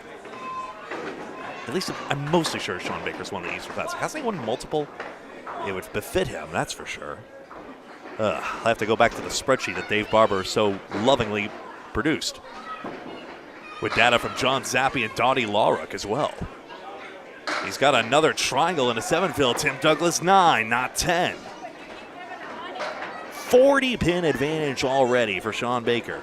Kevin's point still stands. Do not count Tim out. Triangle is foiled. Single pin with wood. See ya. Night, night. No, it's just checking up on some things. But I'm still here. 108 to 68. Great to have you all here. More people here now that the women's tournament is all set there. Madison Riva, the champion and bowler of the year. Josh Daley, bowler of the year for most points in the Pro Series standings, but we will have a different Pro Series champion. Not him, not Aaron St. Cyr, who won it last. Tim Douglas has won a playoff Pro Series championship before. Look at this. Baker with a setback, no wood. Tim drops 8 on his mark. 6-10. Good shot, nothing doing. Tim Douglas will spare if he gets the 6-10. And he does. 2 marks in a row. Like I said, you can't count them out. So Baker 10. So Tim Douglas is assembling a mark chain right now. But still, he'll find himself way back after this first string. But still time to make this up. He's going to be back, but he's not going to be back by much. He's down by what, 30 right now? Into the head pin, the 3, 6, 7, 10. And Timmy's got the 1, 2, and 4. That frequency's too much, Jordan. Sorry about that. We'll have to. Yes, he is, Alfie. There's a. The algorithm in its infinite wisdom thinks that's the correct frequency, but we'll have to look 3 into that. in a row. Tim Douglas spare. It's like I said, give Timmy time to find his bearings. You leave a few open boxes, he's going to take off. It gives him a chance here. Sean Baker, a 126. Down by 23 pins. Put a 6 on that. Aaron Fontaine confirming with me as well. Thanks so much. Making sure we had the right score as well. 109 for Tim Douglas, 126 to 109. 58 to 49 is what we have for Packard and Fontaine in that match. And we tab over to boxes 6 through 10 of 20 in that one.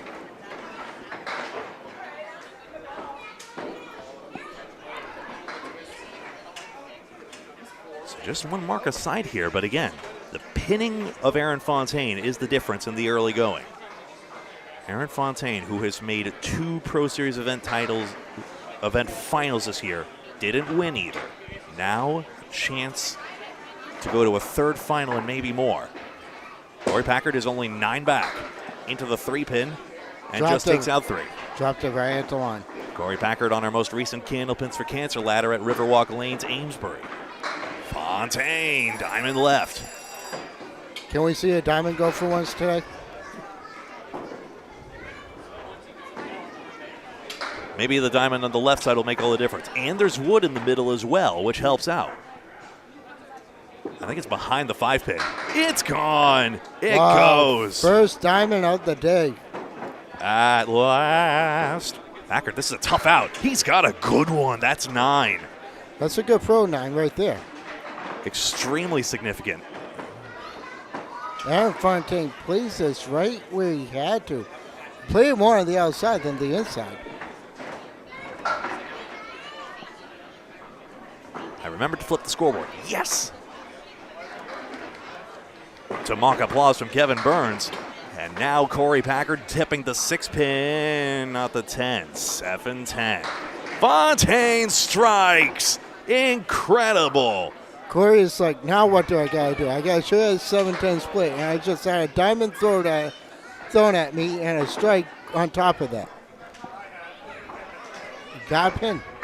Massive advantage here. Trying to get on the right side of the wood. Trying to spin it more than that, I think, but did well to get the corner pin. Well, he's down by 20 after the Quality 10. yeah. Well, that's a good pro 10. Oh God, just buried it. It's quintessential. Right into the 10 pin. It is. It's like I said, you cannot count either one of these guys. Corey, Aaron, Baker, and Tim. Can't count any of them out. Packard back 20 plus. He blows these out, except he's got a 10 pin not carrying it. That's a face and a half. Fontaine on his head pin, no double. The 5 pin shutting him down like we've seen before. This can actually go. If he plays that front piece of wood, Nice shot. Did I say it or did I say it? When is one? Perfect spot. And the single goes as well for Fontaine for another 20 bucks. Watch the way Corey plays this. Right on the red line. And that's all. Let's see what Corey can fill this with. And it was important to match that. His fill is good. It'll challenge Fontaine to do the same. Oh, boy. Maybe 4 5. Maybe he can spin the gears. Fontaine cannot match. The fill is 4. What I would do if I were Corey, I play this down low on the 4 pin on the left side. And hopefully something can helicopter back into the 5. Needs that scorpion tail kick. Get it from behind. He's got it. It did go. Laid it into the 5-4, came forwards. Fontaine, he's got it as well. All right, these two are putting on a show now. Just when you think Corey is making ground, Aaron comes back and he answers. Tit for tat, and now the marks are flying again. Let's see if Corey can really hammer this. Packard, almost a wrong way triangle. It's a 9 drop. I'll take a 5 pin on that any day of the week. Skinny mini on the head pin for Fontaine. He's got 6 and a check mark. So again, 2 chinks in the armor here. Packard, better fill, and now he's within 23 with a string to go. And a box. And this single, but he's missed it. He threaded the needle. God. How can you miss that? That goes as one. Fontaine again. That's what I'm saying. You cannot miss a single. A mark perfect back half for Aaron Fontaine to put him at 138 a ball, opposite of Corey Packard 114. I feel bad for Corey right there because Corey was on that 5 pin. He just missed it by a fraction. Just by a fraction. Here it comes. The fill is perfect. 148 for Aaron Fontaine. They're hugging, but they still got 1 string to go. But a massive 34-pin advantage. You know, I said it before, and I'll say it again. When you're now down by 34 pins. You are in triple strike territory. You need to mark out. And marking for 10 boxes in Candlepin is not an easy feat. 126 plays 109 for Baker and Douglas. This should be this way around now, if I recall correctly. Yes. Getting set for string number 2 to determine our 2 finalists. That'll come up on lanes 5 and 6 here on Candlepin Bowling Network. We're live at Exeter Lanes in Exeter, New Hampshire. Let's see if Tim can carry that momentum that he had in the last 5. That's a horseman minus the 10. Baker got his head pin 9. 5 pin. When you're down 17 like Tim is, you gotta pin, you gotta make your shot. Common misconception, the 5 pin is the king pin, the head pin is number 1. You see it left and right. Spare for Baker. King pin for the men and the queen for the ladies. Says Paul Grant, but it's clever enough. You know, if that makes it into the Candlepin dictionary, I know who made it down. Yeah. Paul could get a whisper campaign going with the ICBA. Drops 9, Tim Douglas. Baker to Phil. In there, 7. That's the same sort of 7 drop he won a 3-man random draw teams with. Spare for Tim Douglas. Gotta keep going. You gotta keep going. You cannot count him out. That was Nick Zuffalo, Jeff Walsh, and Sean Baker at Webster Timberlane's Abington. And it's short of the 7. The sidewall just isn't giving an inch if you're not careful. Now a pesky piece of wood Baker has to run around. He does, 10.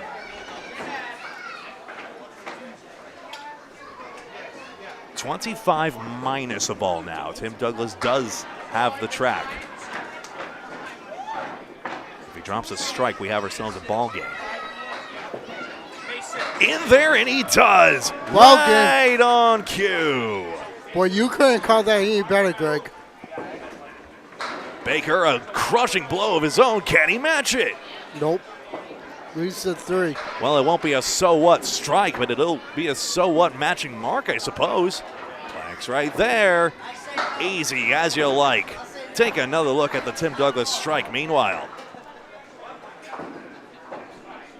5 pin was the most reluctant of the bunch. Back to board 1, silly. Douglas on a strike. Double for Tim Douglas. Doubles it up. There you go. Incredible. And just like that, the Tim Douglas resurgence is upon us. Sean Baker dumping 8. And how many times have I said it, Greg? You cannot count Timmy out. And now we basically have a close match. It really is going to all come down to this next ball, the 3rd ball of box 3. Baker has a chance at the 7th end if he leverages the wood, but he didn't snap it across. That would have been a lot of doing. He couldn't really hit the broadside of that wood, and the corner pin was just looking at nothing. So maybe a little less of a chance than I figured it for. 10 box, another look at this strike.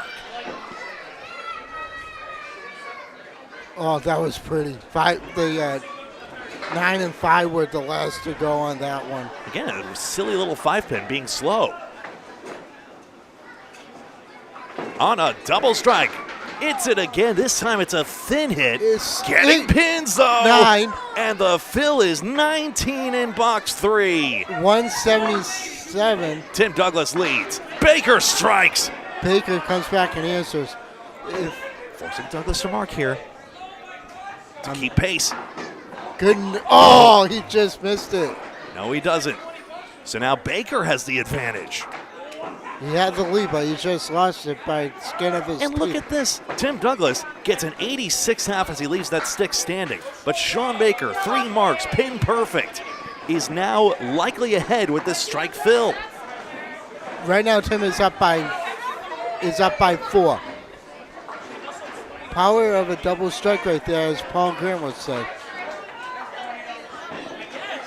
Now over to Corey Packard and Aaron Fontaine. That's 114 to 148.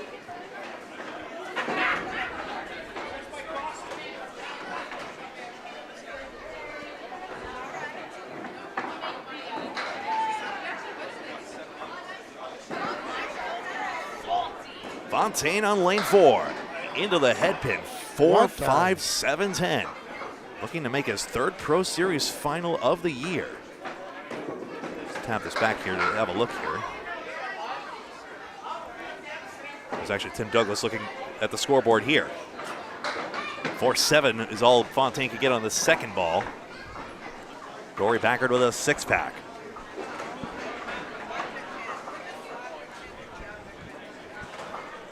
Wow.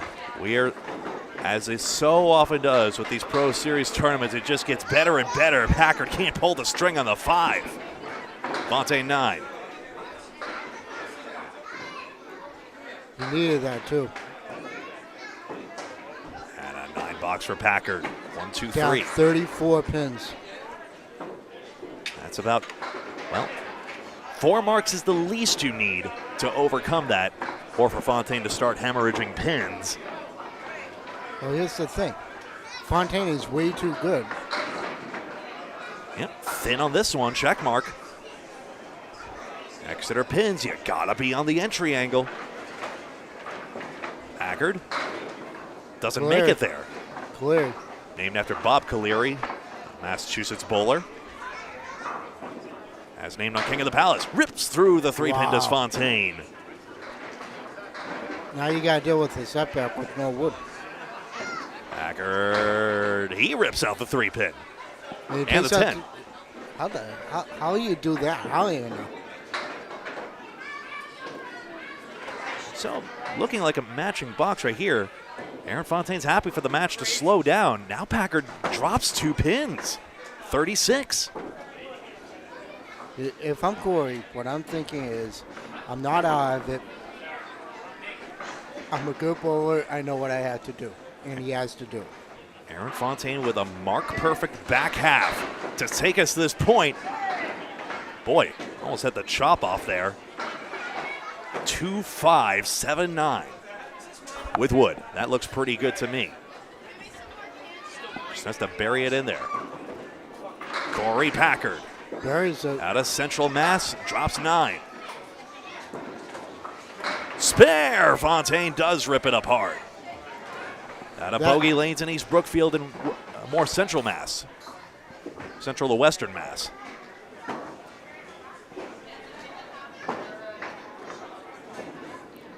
Packard matches the mark. Joey Alyssa's going to go down and retrieve a piece of wood.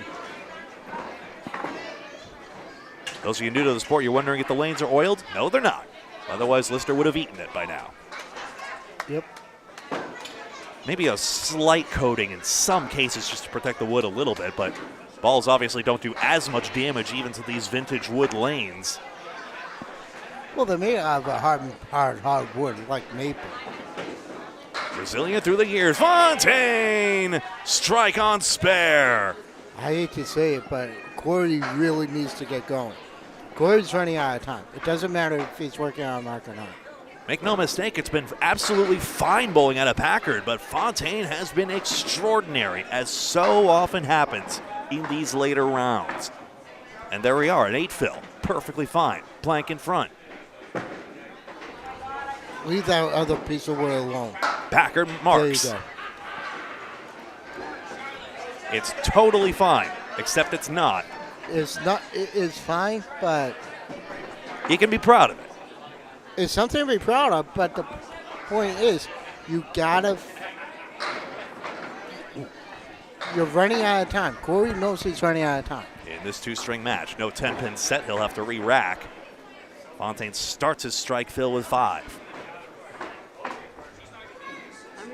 Corey Packard in the #1 qualifier in the Skins tournament at Boutwell's Bowling Center. That's why he has such a high seed.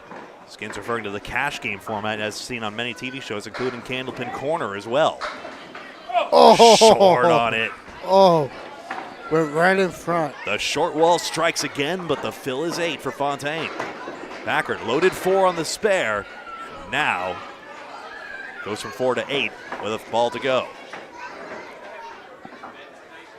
We'll see where this match is going here. Packard does technically have time without needing a double strike, but he would need a lot. If anyone can, a men's team champion can. Aaron Fontaine, a big part of Team USA, who also made a fantastic run at Men's Worlds. 9-box, 65 half. Packard 9 for a 57 half. Totally fine, but losing today.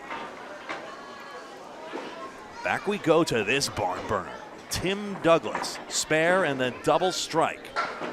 and an 86.5. But Sean Baker with a strike in the 5th. We're going to see how many pins Tim is going to be down by. Yeah, 2 balls to figure that out. But for right now, Tim does have the upper hand. Whew. What a match we're watching here. I don't know how you're doing out there, folks, but I'll tell you what. We have seen some exhilarating bowling, even when it's had some lulls in the middle as well.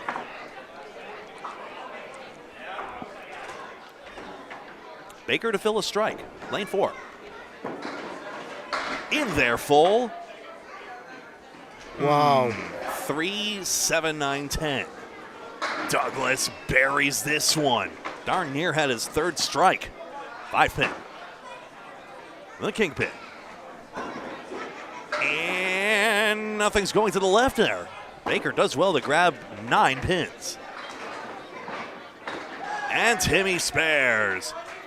His 4th mark, effective 5th with a double strike. And Baker takes 10. Back in 4th we go. Now Tim Douglas has the advantage. No, Tim does not have the advantage. Actually, yeah, you're right. Oh, In fact, not on pinfall, but with that bonus. am I wrong? Free that last comment. Matt owning up to a lemon drop. And Paul's not here. Doesn't matter if it's a birthday party. No mercy. Not with Paul. Strike! Sean Baker, and he had a reluctant 5 pin there. Douglas on a spare load 6. Oh, diamond 2. This time, It goes. We know now. It does. But here's the thing. He does have like 2 pieces of wood. One in between. Oh, backdoor it. There you go. What a nice shot. Wow. He'll take it. He'll take it. Watch again. He plays into the 4 pin, I think, you'll find. Yeah, he did play into the 4. Yeah, I played the 4. The wood doesn't always give you a gift, but every now and again. Baker doesn't drive through the 5. Denied a strike. Denied a double. The 5 pin again, foiling the double. Timmy, almost the whole back row. Oh my God. You know what? I know how he feels. I did that this year. And trust me, it's not pretty. Baker, yes, got on the left side. He spares. Back and forth we go. Timmy can't get over to the 7 pin. And he's behind. Now Baker has the advantage. Well, let's see how much he's behind by. I mean, it's got to be kind of like single digits. Left a single. It may just be my eyes. It feels like Tim Douglas has left a few singles begging here, but still. 3 pins plus a ball in favor of Sean Baker. But when these fills are coming 7, 8, 9, 10 at a time, literally in Sean Baker's case, there you go. The fill is 9 and 10. Strike again, and Sean Baker continuing to dominate. Douglas, so There you what? go. There you go. There you go. What a match between these two Titans, but Sean Baker with a heavy advantage.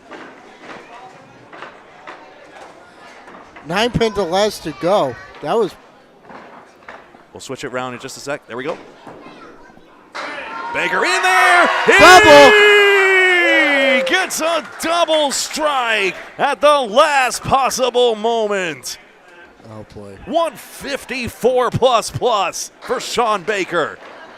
Tim really, really needs to keep up. Yeah, that's going to do it.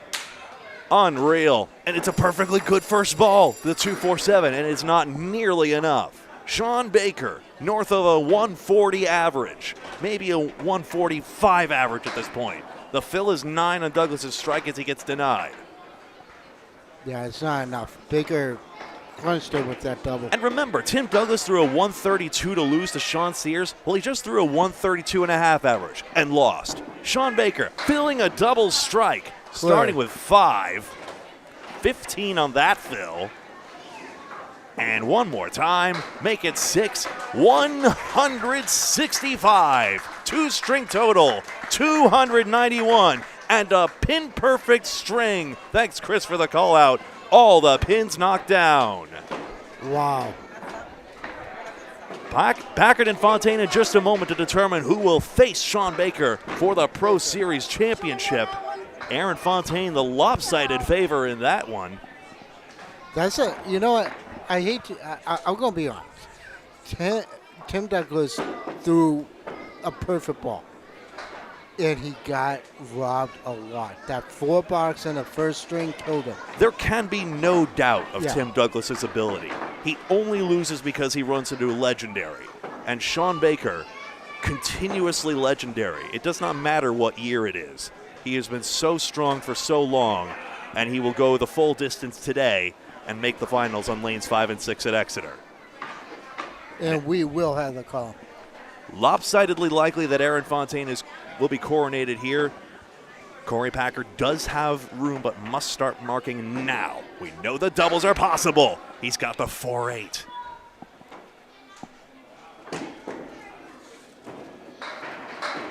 Fontaine light, but leaves a setback.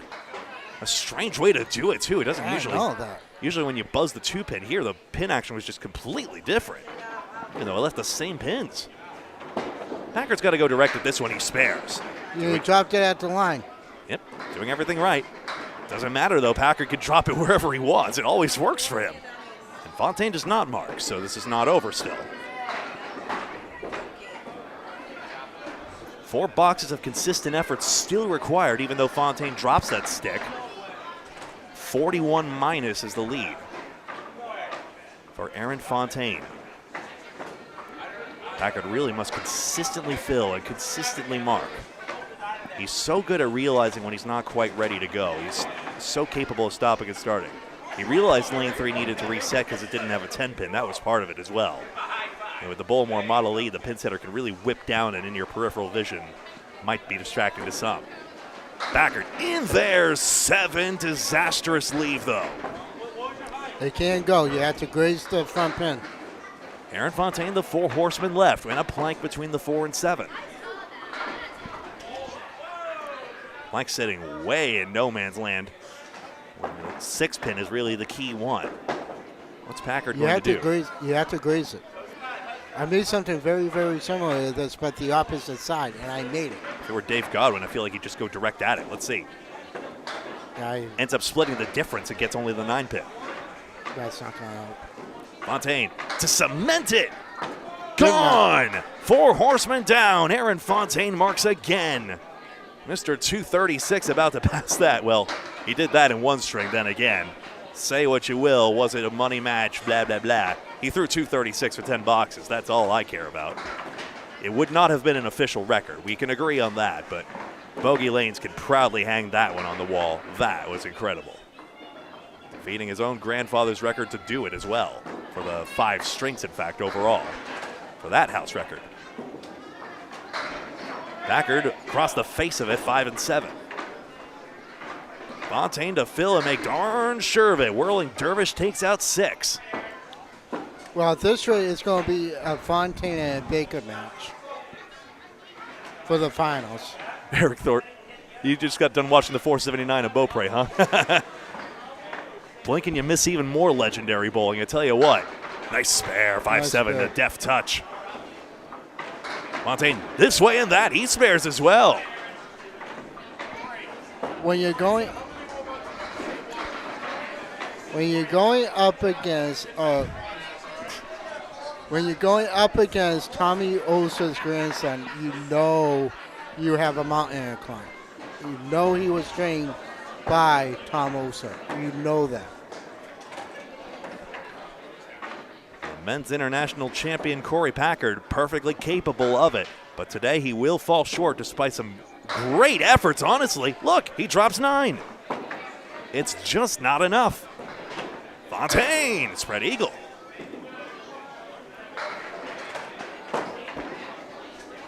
Nearing the beginning of the end here, and the finals are next. Sean Baker versus probably Aaron Fontaine for the Pro Series championship title. Packard goes back-to-back with marks. 5-mark string. Spread eagle. Oh, come on. Front pins. Fontaine cannot convert the eagle. Aaron Fontaine appeared quite a few times on King of the Palace on YouTube as well. That show at the former New Palace Lanes in Fitchburg, Mass. 10. So there it is. That is it's almost mathematical, technically. Packard needs to not throw a strike here to make that happen. Realistically, we know what's going on here. Yeah. Good shot, but Aaron Fontaine is a finalist and will take on Sean Baker for the Pro Series title in 2025. And what a time to go for your first Pro Series victory for the year. Oh, I'm expecting fireworks in that match. Show us a shot. Why not? Rips to the 6. Fontaine can't get both pins to go, and that'll do that. Coming up next, lanes 5 and 6. Hear ye, hear ye, hear ye. Here on Candlepin Bowling Network. The GOATs. 8 and 10. Corey Packard, a pro grade 240. Defeated by Aaron Fontaine's 136 average, 272. Amazing. And you are here to witness it.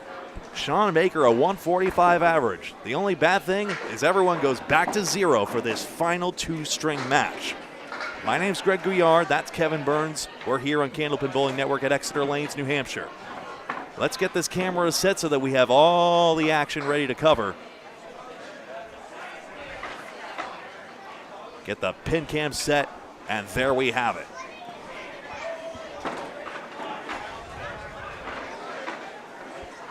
I think the bowlers will take a brief break here just to make sure everyone has the stamina. After all, a lot of bowlers are capable of going 10 at a time, mind you, but still.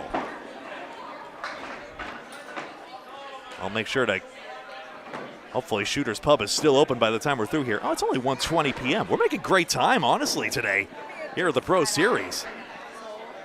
I thought, oh no, they're going 2 matchups per pair of lanes. I was worried about the pacing here, but for this 10 a.m. start, we're making great time here. Finals coming up next here.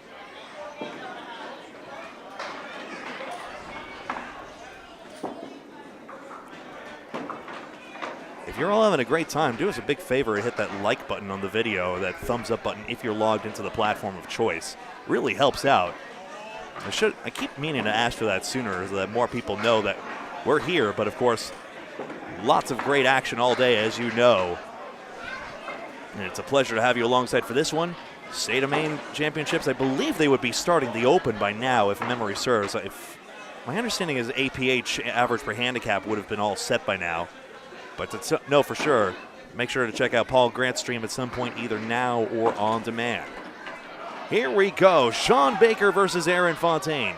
High seed is lane choice. You see it here. What started with 24 bowlers, the top bowlers, in the Pro Series regular season has come down to this. Aaron Fontaine starts with a 7-drop. 2-string matchups always, as it has been all day. Baker right down the middle. Spread eagle. Ooh, Fontaine close on this one. The 2-1 split does not convert. 1 pin chipped out. Fontaine somehow only takes 9 on this one.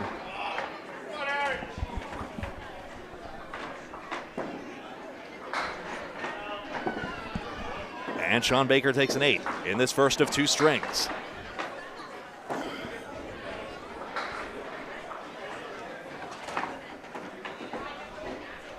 Darren watching alongside. Darren, a great pin runner here at Exeter Lanes. In my opinion, one of the best in the business. He retrieves deadwood like nobody business, has the best sprinting form of anyone.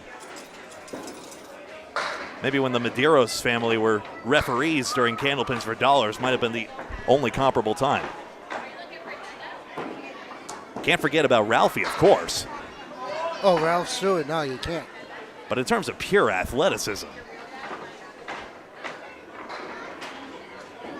Fontaine on a nigh impossible split here, trying to carry him something off the wall. Baker's got a similar predicament. Into the cap, trying to send it across, but it only went behind the 4-7. Baker nearly twirled the baton. Aaron Fontaine, a 10. We notate that X in Candlepin. At least an American notation here. Canada uses a similar one, but a horizontal notation. That's how close he came on it. Looked like he played the 5 in the tip perfectly. It just went off. A little too much on the cap. The one time you actually want the short wall bounce to Yeah. happen. Now it doesn't happen. Classic. Fontaine out of bogey lanes, East Brookfield. Into the head pin, breaks it up, 6-10. Good wood for it. Real good wood for it. Baker into his pocket, strike. Brilliant. You're going to get Baker going here, so. Fontaine to match. Matching marks, we still have a tight match. Here's the strike again. Beautiful. Right in the pocket. So Aaron Fontaine ahead by 2. Strike fills average to about 8 1/3. Spare fills 6.5. So really it's about the same. And 2 pins is the gap. So really it's balancing out. It's a virtual tie right now.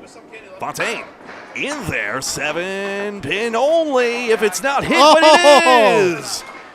Delay a game. Throw a flag on that one. It took its sweet time, but there's no automated pin setters rushing it along. Baker hits full. He needs more on this strike. Brace up the eagle a little bit, but not by much.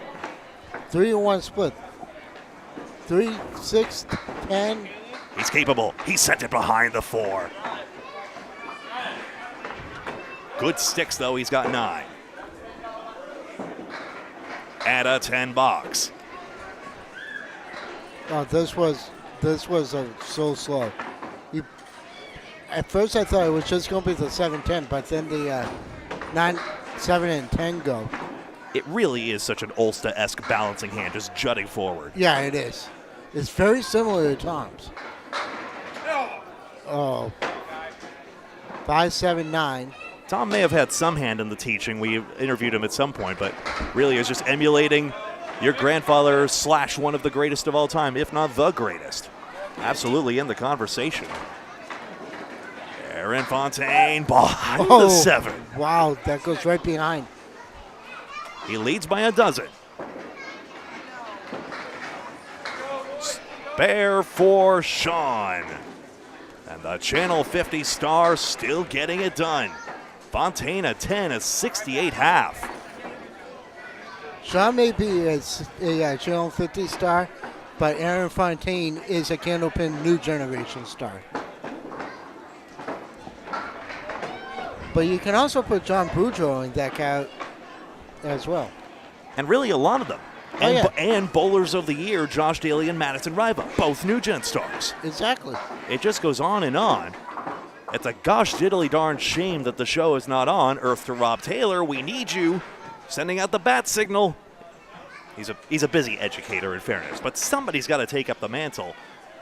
And goodness knows we can only do so much here on Candlepin Bowling Network as well. Try as we might to feature the youth bowling as often as we can. I know Bob wants to get the youth show going again, but you got to find out who wants it. They likely wouldn't be live streams, but we can still do it. Oh. Baker, 20 bucks. Oh, baby.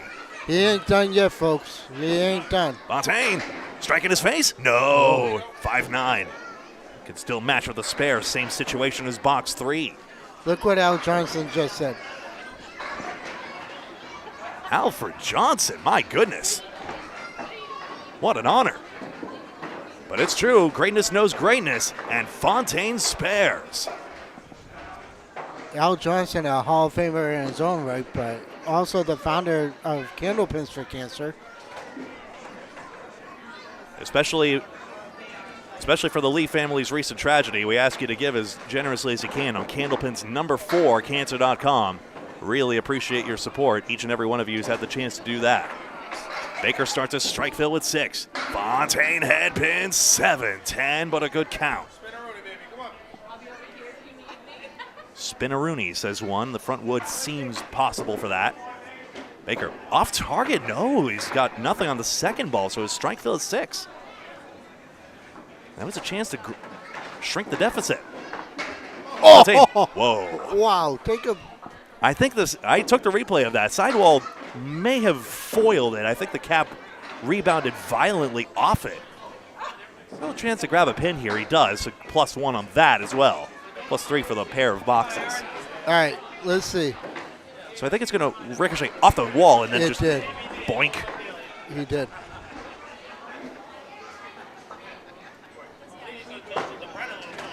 Five-pin lead in favor of Aaron Fontaine. Baker into the head pin. Do I even want to know? Triangle number 3 for Sean Baker. 1, 3, 6 pin falls. So does the 8? Yes? No. You were hit. It doesn't matter. It's saying no. I may have been hit, but I am not going to fall. What part of get over you were hit don't you understand? Wrong pin on the triangle for Baker. I'm not a Candlepin. I don't know. 1, 3, 8. What's there? Oh, nothing into the 8, into the 3 pin rather. 2 full on the angle. Baker takes 10. Fontaine matches. 5 pins. Remember, 2-string format, folks. So we've still got plenty of time. And it's too little in it right now. 105 to 100 is official per the scoreboard. We'll glance up every now and again at the telescore. The old school projector scoring here at Exeter Lanes. Baker, 2-4-5. Fontaine in the pocket. Are you kidding me? He was trying to pull the trigger on that one for the 6-pin to go back. Come on, pull the string. Blown up triangle. Oh, boy. That was easy looking. Fontaine really needs to slice it, but the wood, I think, prevented it from making the lateral move it needed to. Got the pin anyway. A 10 box for Fontaine and another look at this triangle.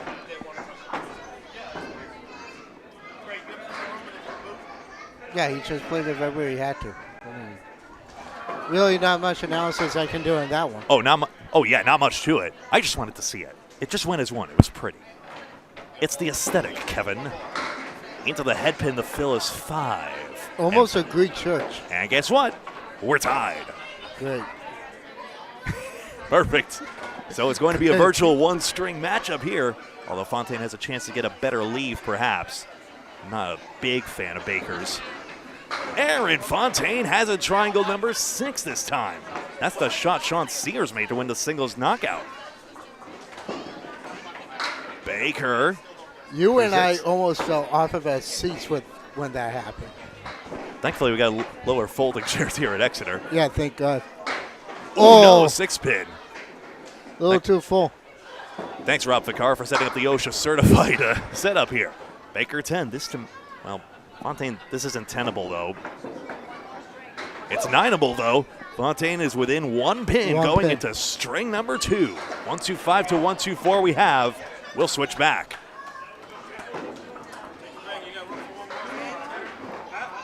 Four marks to 3 for Sean Baker.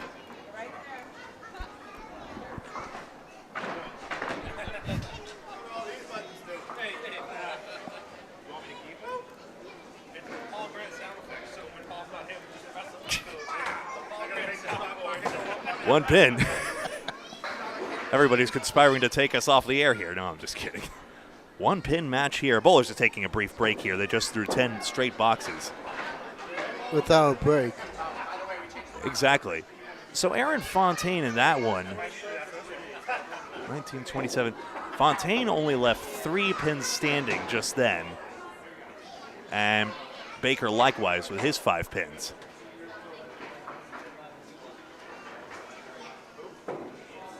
It was really the fill quality that allowed Fontaine's 3 marks to count almost as much as 4, even though Baker has a 1-pin advantage right now.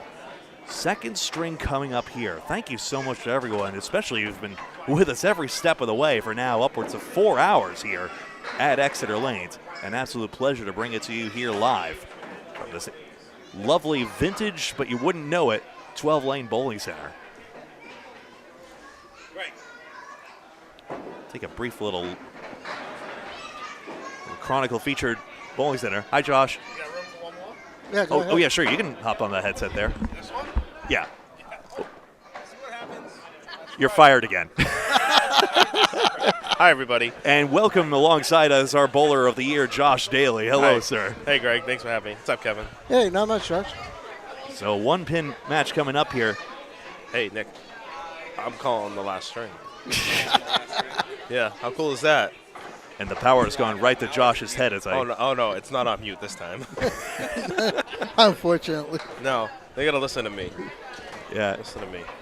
These pins are tougher here at Exeter. It seems like you just got to hit them just right or else they just don't cooperate for you. Yeah.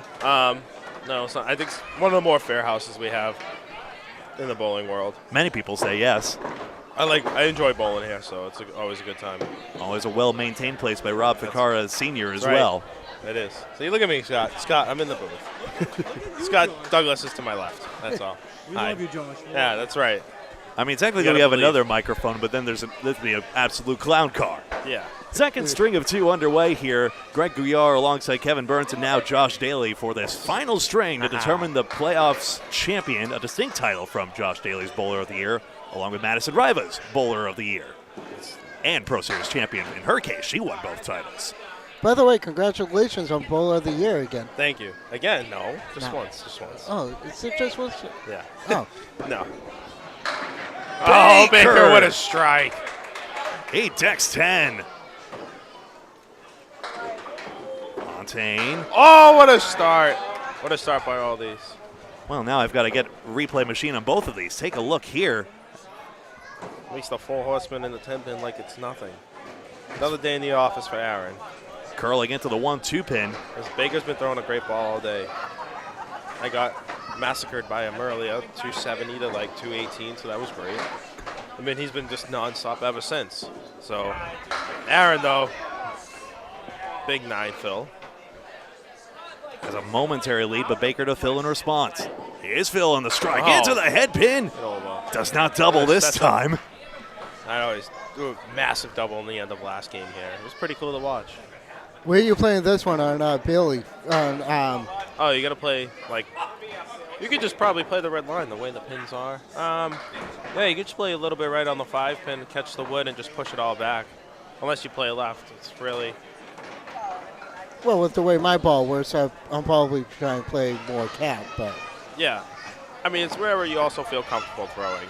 Baker's probably going to make this anyways. Baker throws left from right like Daley does. Oh, And see? he's got it. I knew it. Shot, guys. $20 for Sean Baker again. And another look. Hello to all my fans out there. yeah, let's see where he plays this. No, he plays it on the left side. Simple me. red line. Who knew? Look at me. Who knew? Yeah, exactly. Who knew? Podcast booth. What? Yeah. Caca. Aaron now looking to Phil. Big Phil here. Oh, that was a great 6. That's the check mark. Thought he drove it in there, but it was just a little too thin, said the 2-pin. Baker. Baker, though, throwing an explosive ball today. Oh. Woburn special, the 4-6. Also known as the reverse lemon drop. Sure. Aaron. Little, Yeah, you little just off to the missed that right. one. Hi, Freshie. Don't lose hope on Woburn Bowlodrome yet, folks. I know it's been shuttered for a long time, but apparently development work is it's- still ongoing. Oh, what a great bid by Baker. Sean Baker was a bowler on Team Woburn in the Friday Night Pro League. Aaron with a good 9 box. Hey, oh, sorry. Before this is over, who is your picks to win? Oh, heavens. Aaron Fontaine. I think Fontaine, just because it's his third final, he's got the experience or whatever. All right.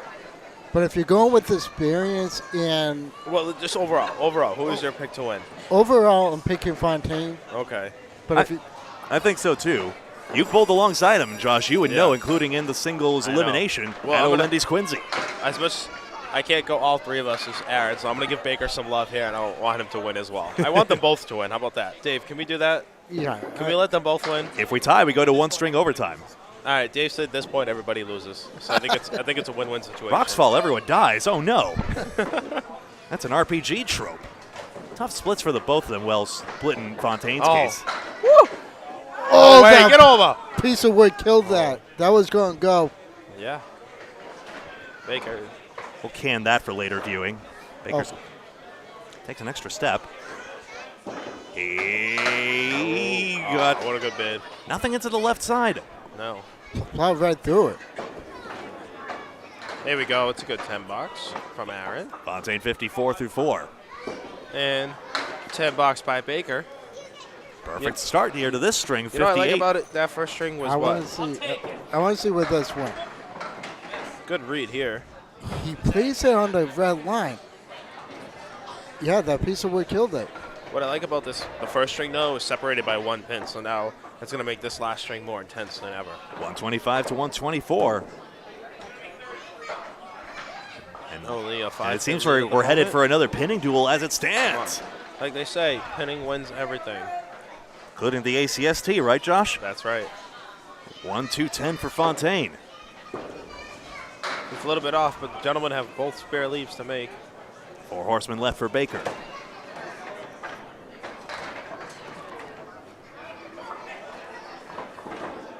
Outside. No. Oh, too heavy on it, just chops the 1-2. And again, Wood stops it up. Maybe it rolled the wrong way. Baker looking to make the 4 horsemen, and he does. I think sometimes that's one of the hardest shots to hit. Had a 5-pin advantage, and now the There you chance go. for more. Good 10. Baron a 10 for Fontaine, avoiding the Come wood on, in the bud. gutter.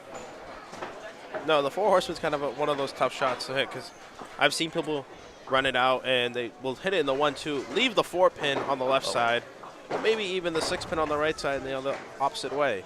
Baker just takes it and boom. You had the what, 2 pin or 4 pin kick off the wall for the 7? That was good.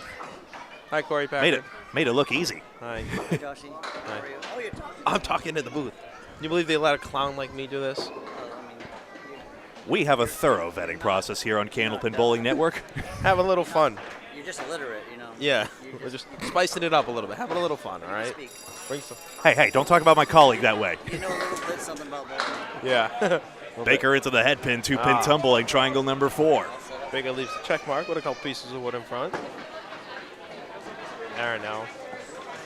Looking to throw a good ball here. In the pocket. Leaves the. Ooh. Oh, wow. Looking for a Starlight 5. Then it went just to a 2-pinner. Well, easier for Baker. He's now ahead by a dirty dozen. Yep. Baker makes it. He's been throwing an exceptional ball today. He's been nonstop. Must be those Vipers he bought. New There you bowling go. balls, huh? Yeah. If you guys want to get new bowling balls, here's a plug. Go to Sunnyside Bowlodrome. Sunnyside and Danvers are Danvers, great Mass. ball stores. Yeah. 176 Water Street. Here's the plug. 70. You used to bowl Sunnyside for Bowl. Sunnyside in Friday Night Pro League, if I recall. Yeah, for a few years. That's where I started. Now we are at Central Park Lanes in East Boston. Central 3. My home. How was your last week's match, by the way?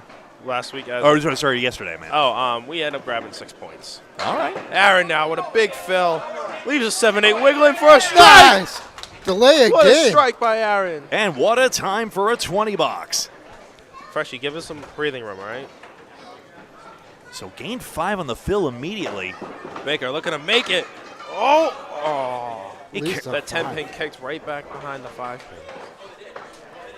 So as it is, it looks as though we're headed for a tight match right now. Listen, these are the best matches here, the closest ones.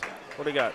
3 boxes left, and we have a 7-pin lead for Baker, but Aaron is on a fill. Scores confirmed as you see it on screen here. 7 pins, minus 2 balls. So this right here is really the big fill here. Even though the last box is just as big, this is right here. It gets some more momentum going. Baker now on the head pin, leaves the triangle right in the middle. Peeled out the outer layer of the onion. Fontaine on a strike fill. His Oh, delivery I feel here. a double. Oh. Right down the Not middle. bad for that. You know what? Aaron's such a great pinner and so accurate. I could see him getting a nice 7 or 8 fill out of this. Or even more. Baker now. Oh. Ring around the On rosy. the right side, 5 pin just goes. Baker showing some animation back over here. I'm so bad at reading lips when they're doing that or something. Yeah. We're back to a 1-pin lead in favor of Sean Baker. That's this out right here is very important. He wasn't And- accusing you of commentator jinx, was he? No. He'll take a 9 out of that. It's a Now. huge 9 box. Oh, Still 1-pin lead. 1 pin lead, 2 boxes left. This is what we come here for. The same pin from the first string. Yeah. Vince. Oh, no. Aaron, so actually, Aaron's down. Baker 1. by 1. Baker by 1. Up one. Yeah, Yeah. Baker's up 1. Baker by 1 into Oh. the 3 pin. Oh, look at this. Look at this. Nice little. Oh! And he get the 7 to fall. It's a present, but I know Aaron is not phased. I know. Aaron's never faced. No, never. Here it comes. Well, no good bowler would be distracted by the antics on the other lane. Not even. Here comes a missile. Bam! Get over! Yeah! What a ball by Aaron! Extraordinary. His second strike of the string. Baker misses the single as well. Wow. Oh, no. Advantage Fontaine big time. That's a gift you have to take advantage of. That's a gift you have to take advantage of. But it's still. What? This is a beautiful ball. It's still 1 pin. 1-3 pocket.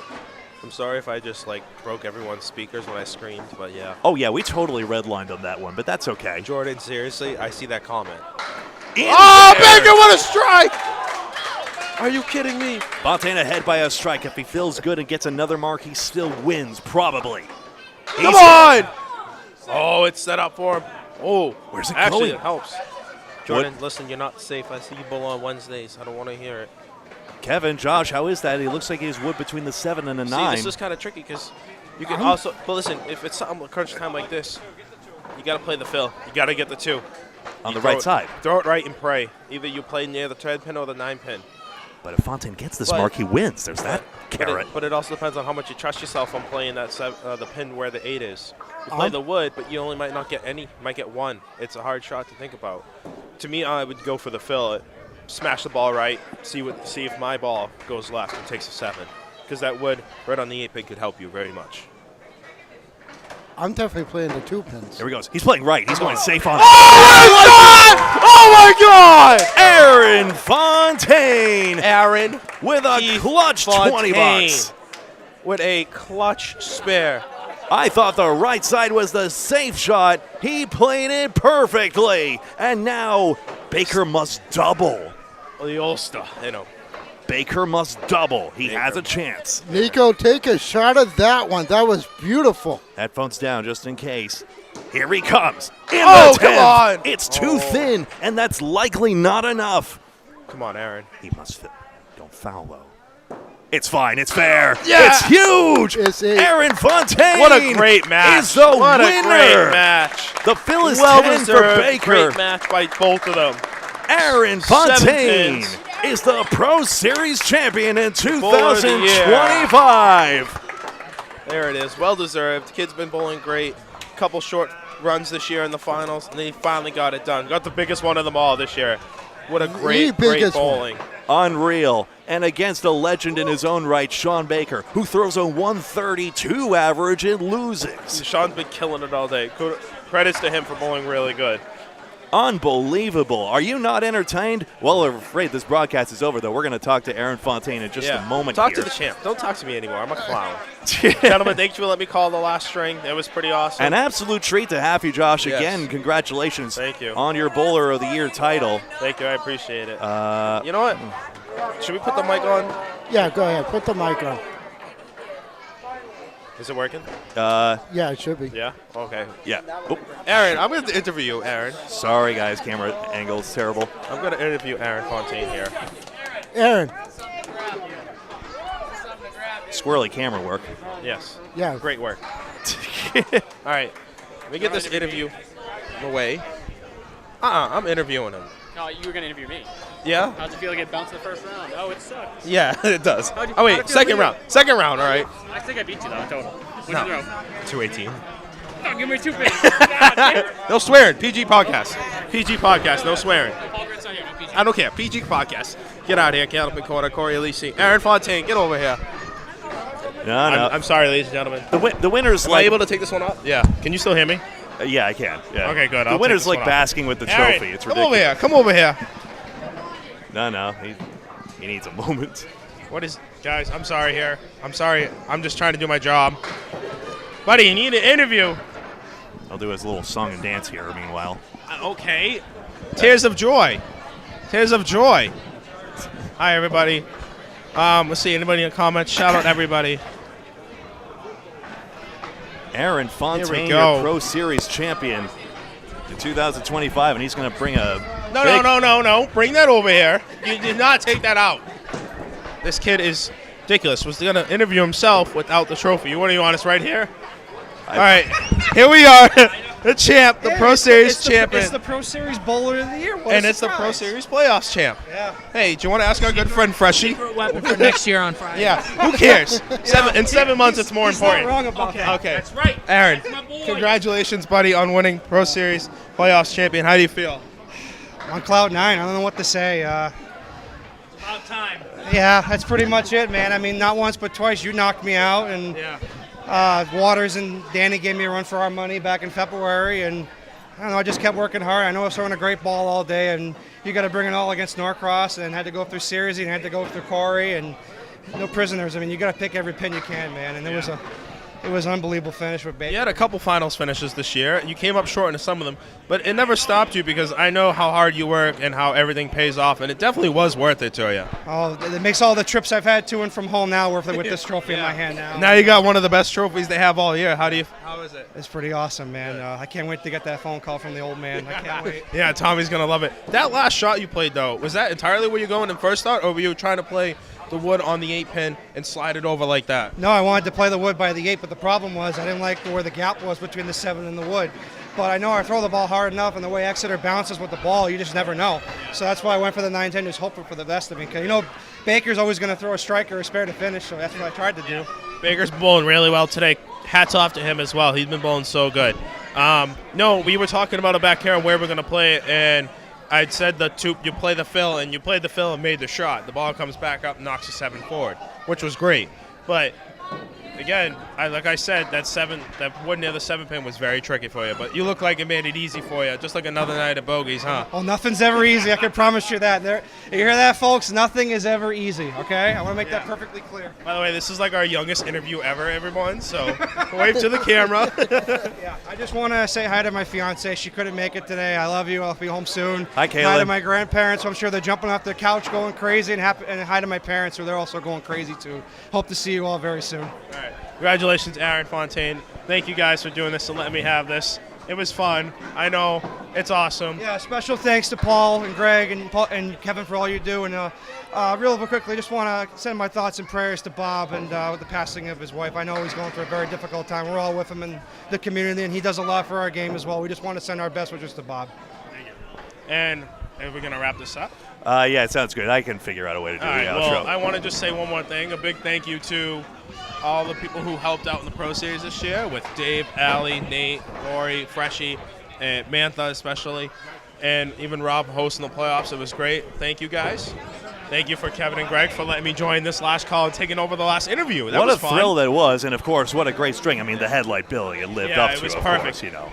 Close match all the way, and it came down the end. It came down to that last fill. Yeah. That 7, 9, 10. Like Yeah. you said, that piece of wood where the 8 was. He played it with. I'm sure we're going to see a replay of that one, Oh, or I maybe know how we they will. reel this whole match. So I can't wait to see it. Thank you guys again. And you can watch that all on Candlepin Bowling Network on demand. Yeah, the spare 8 for Fontaine. If he does not get that last spare, he loses. So that was a critical conversion there. So with that, well, obviously we're going to be delirious about this incredible final for a long time, but Special we'll feature wrap it up today. here. Special feature. He's here too somehow. We don't know how, but anyway. I stole the headset and said turn it on, and that's what happened. Exactly. Well worth it. Thank you so much for watching this Candlepin presentation of the Candlepin Pro Series here on Candlepin Bowling Network. On behalf of Josh Daley, on behalf of Kevin Burns, where are you? Get over here. My name is Greg Gouillart. Thank you very much for watching. And until next time, until next Pro Series season as well, so long. Just remember, do you believe? Because I believe in Josh Daley. Just kidding.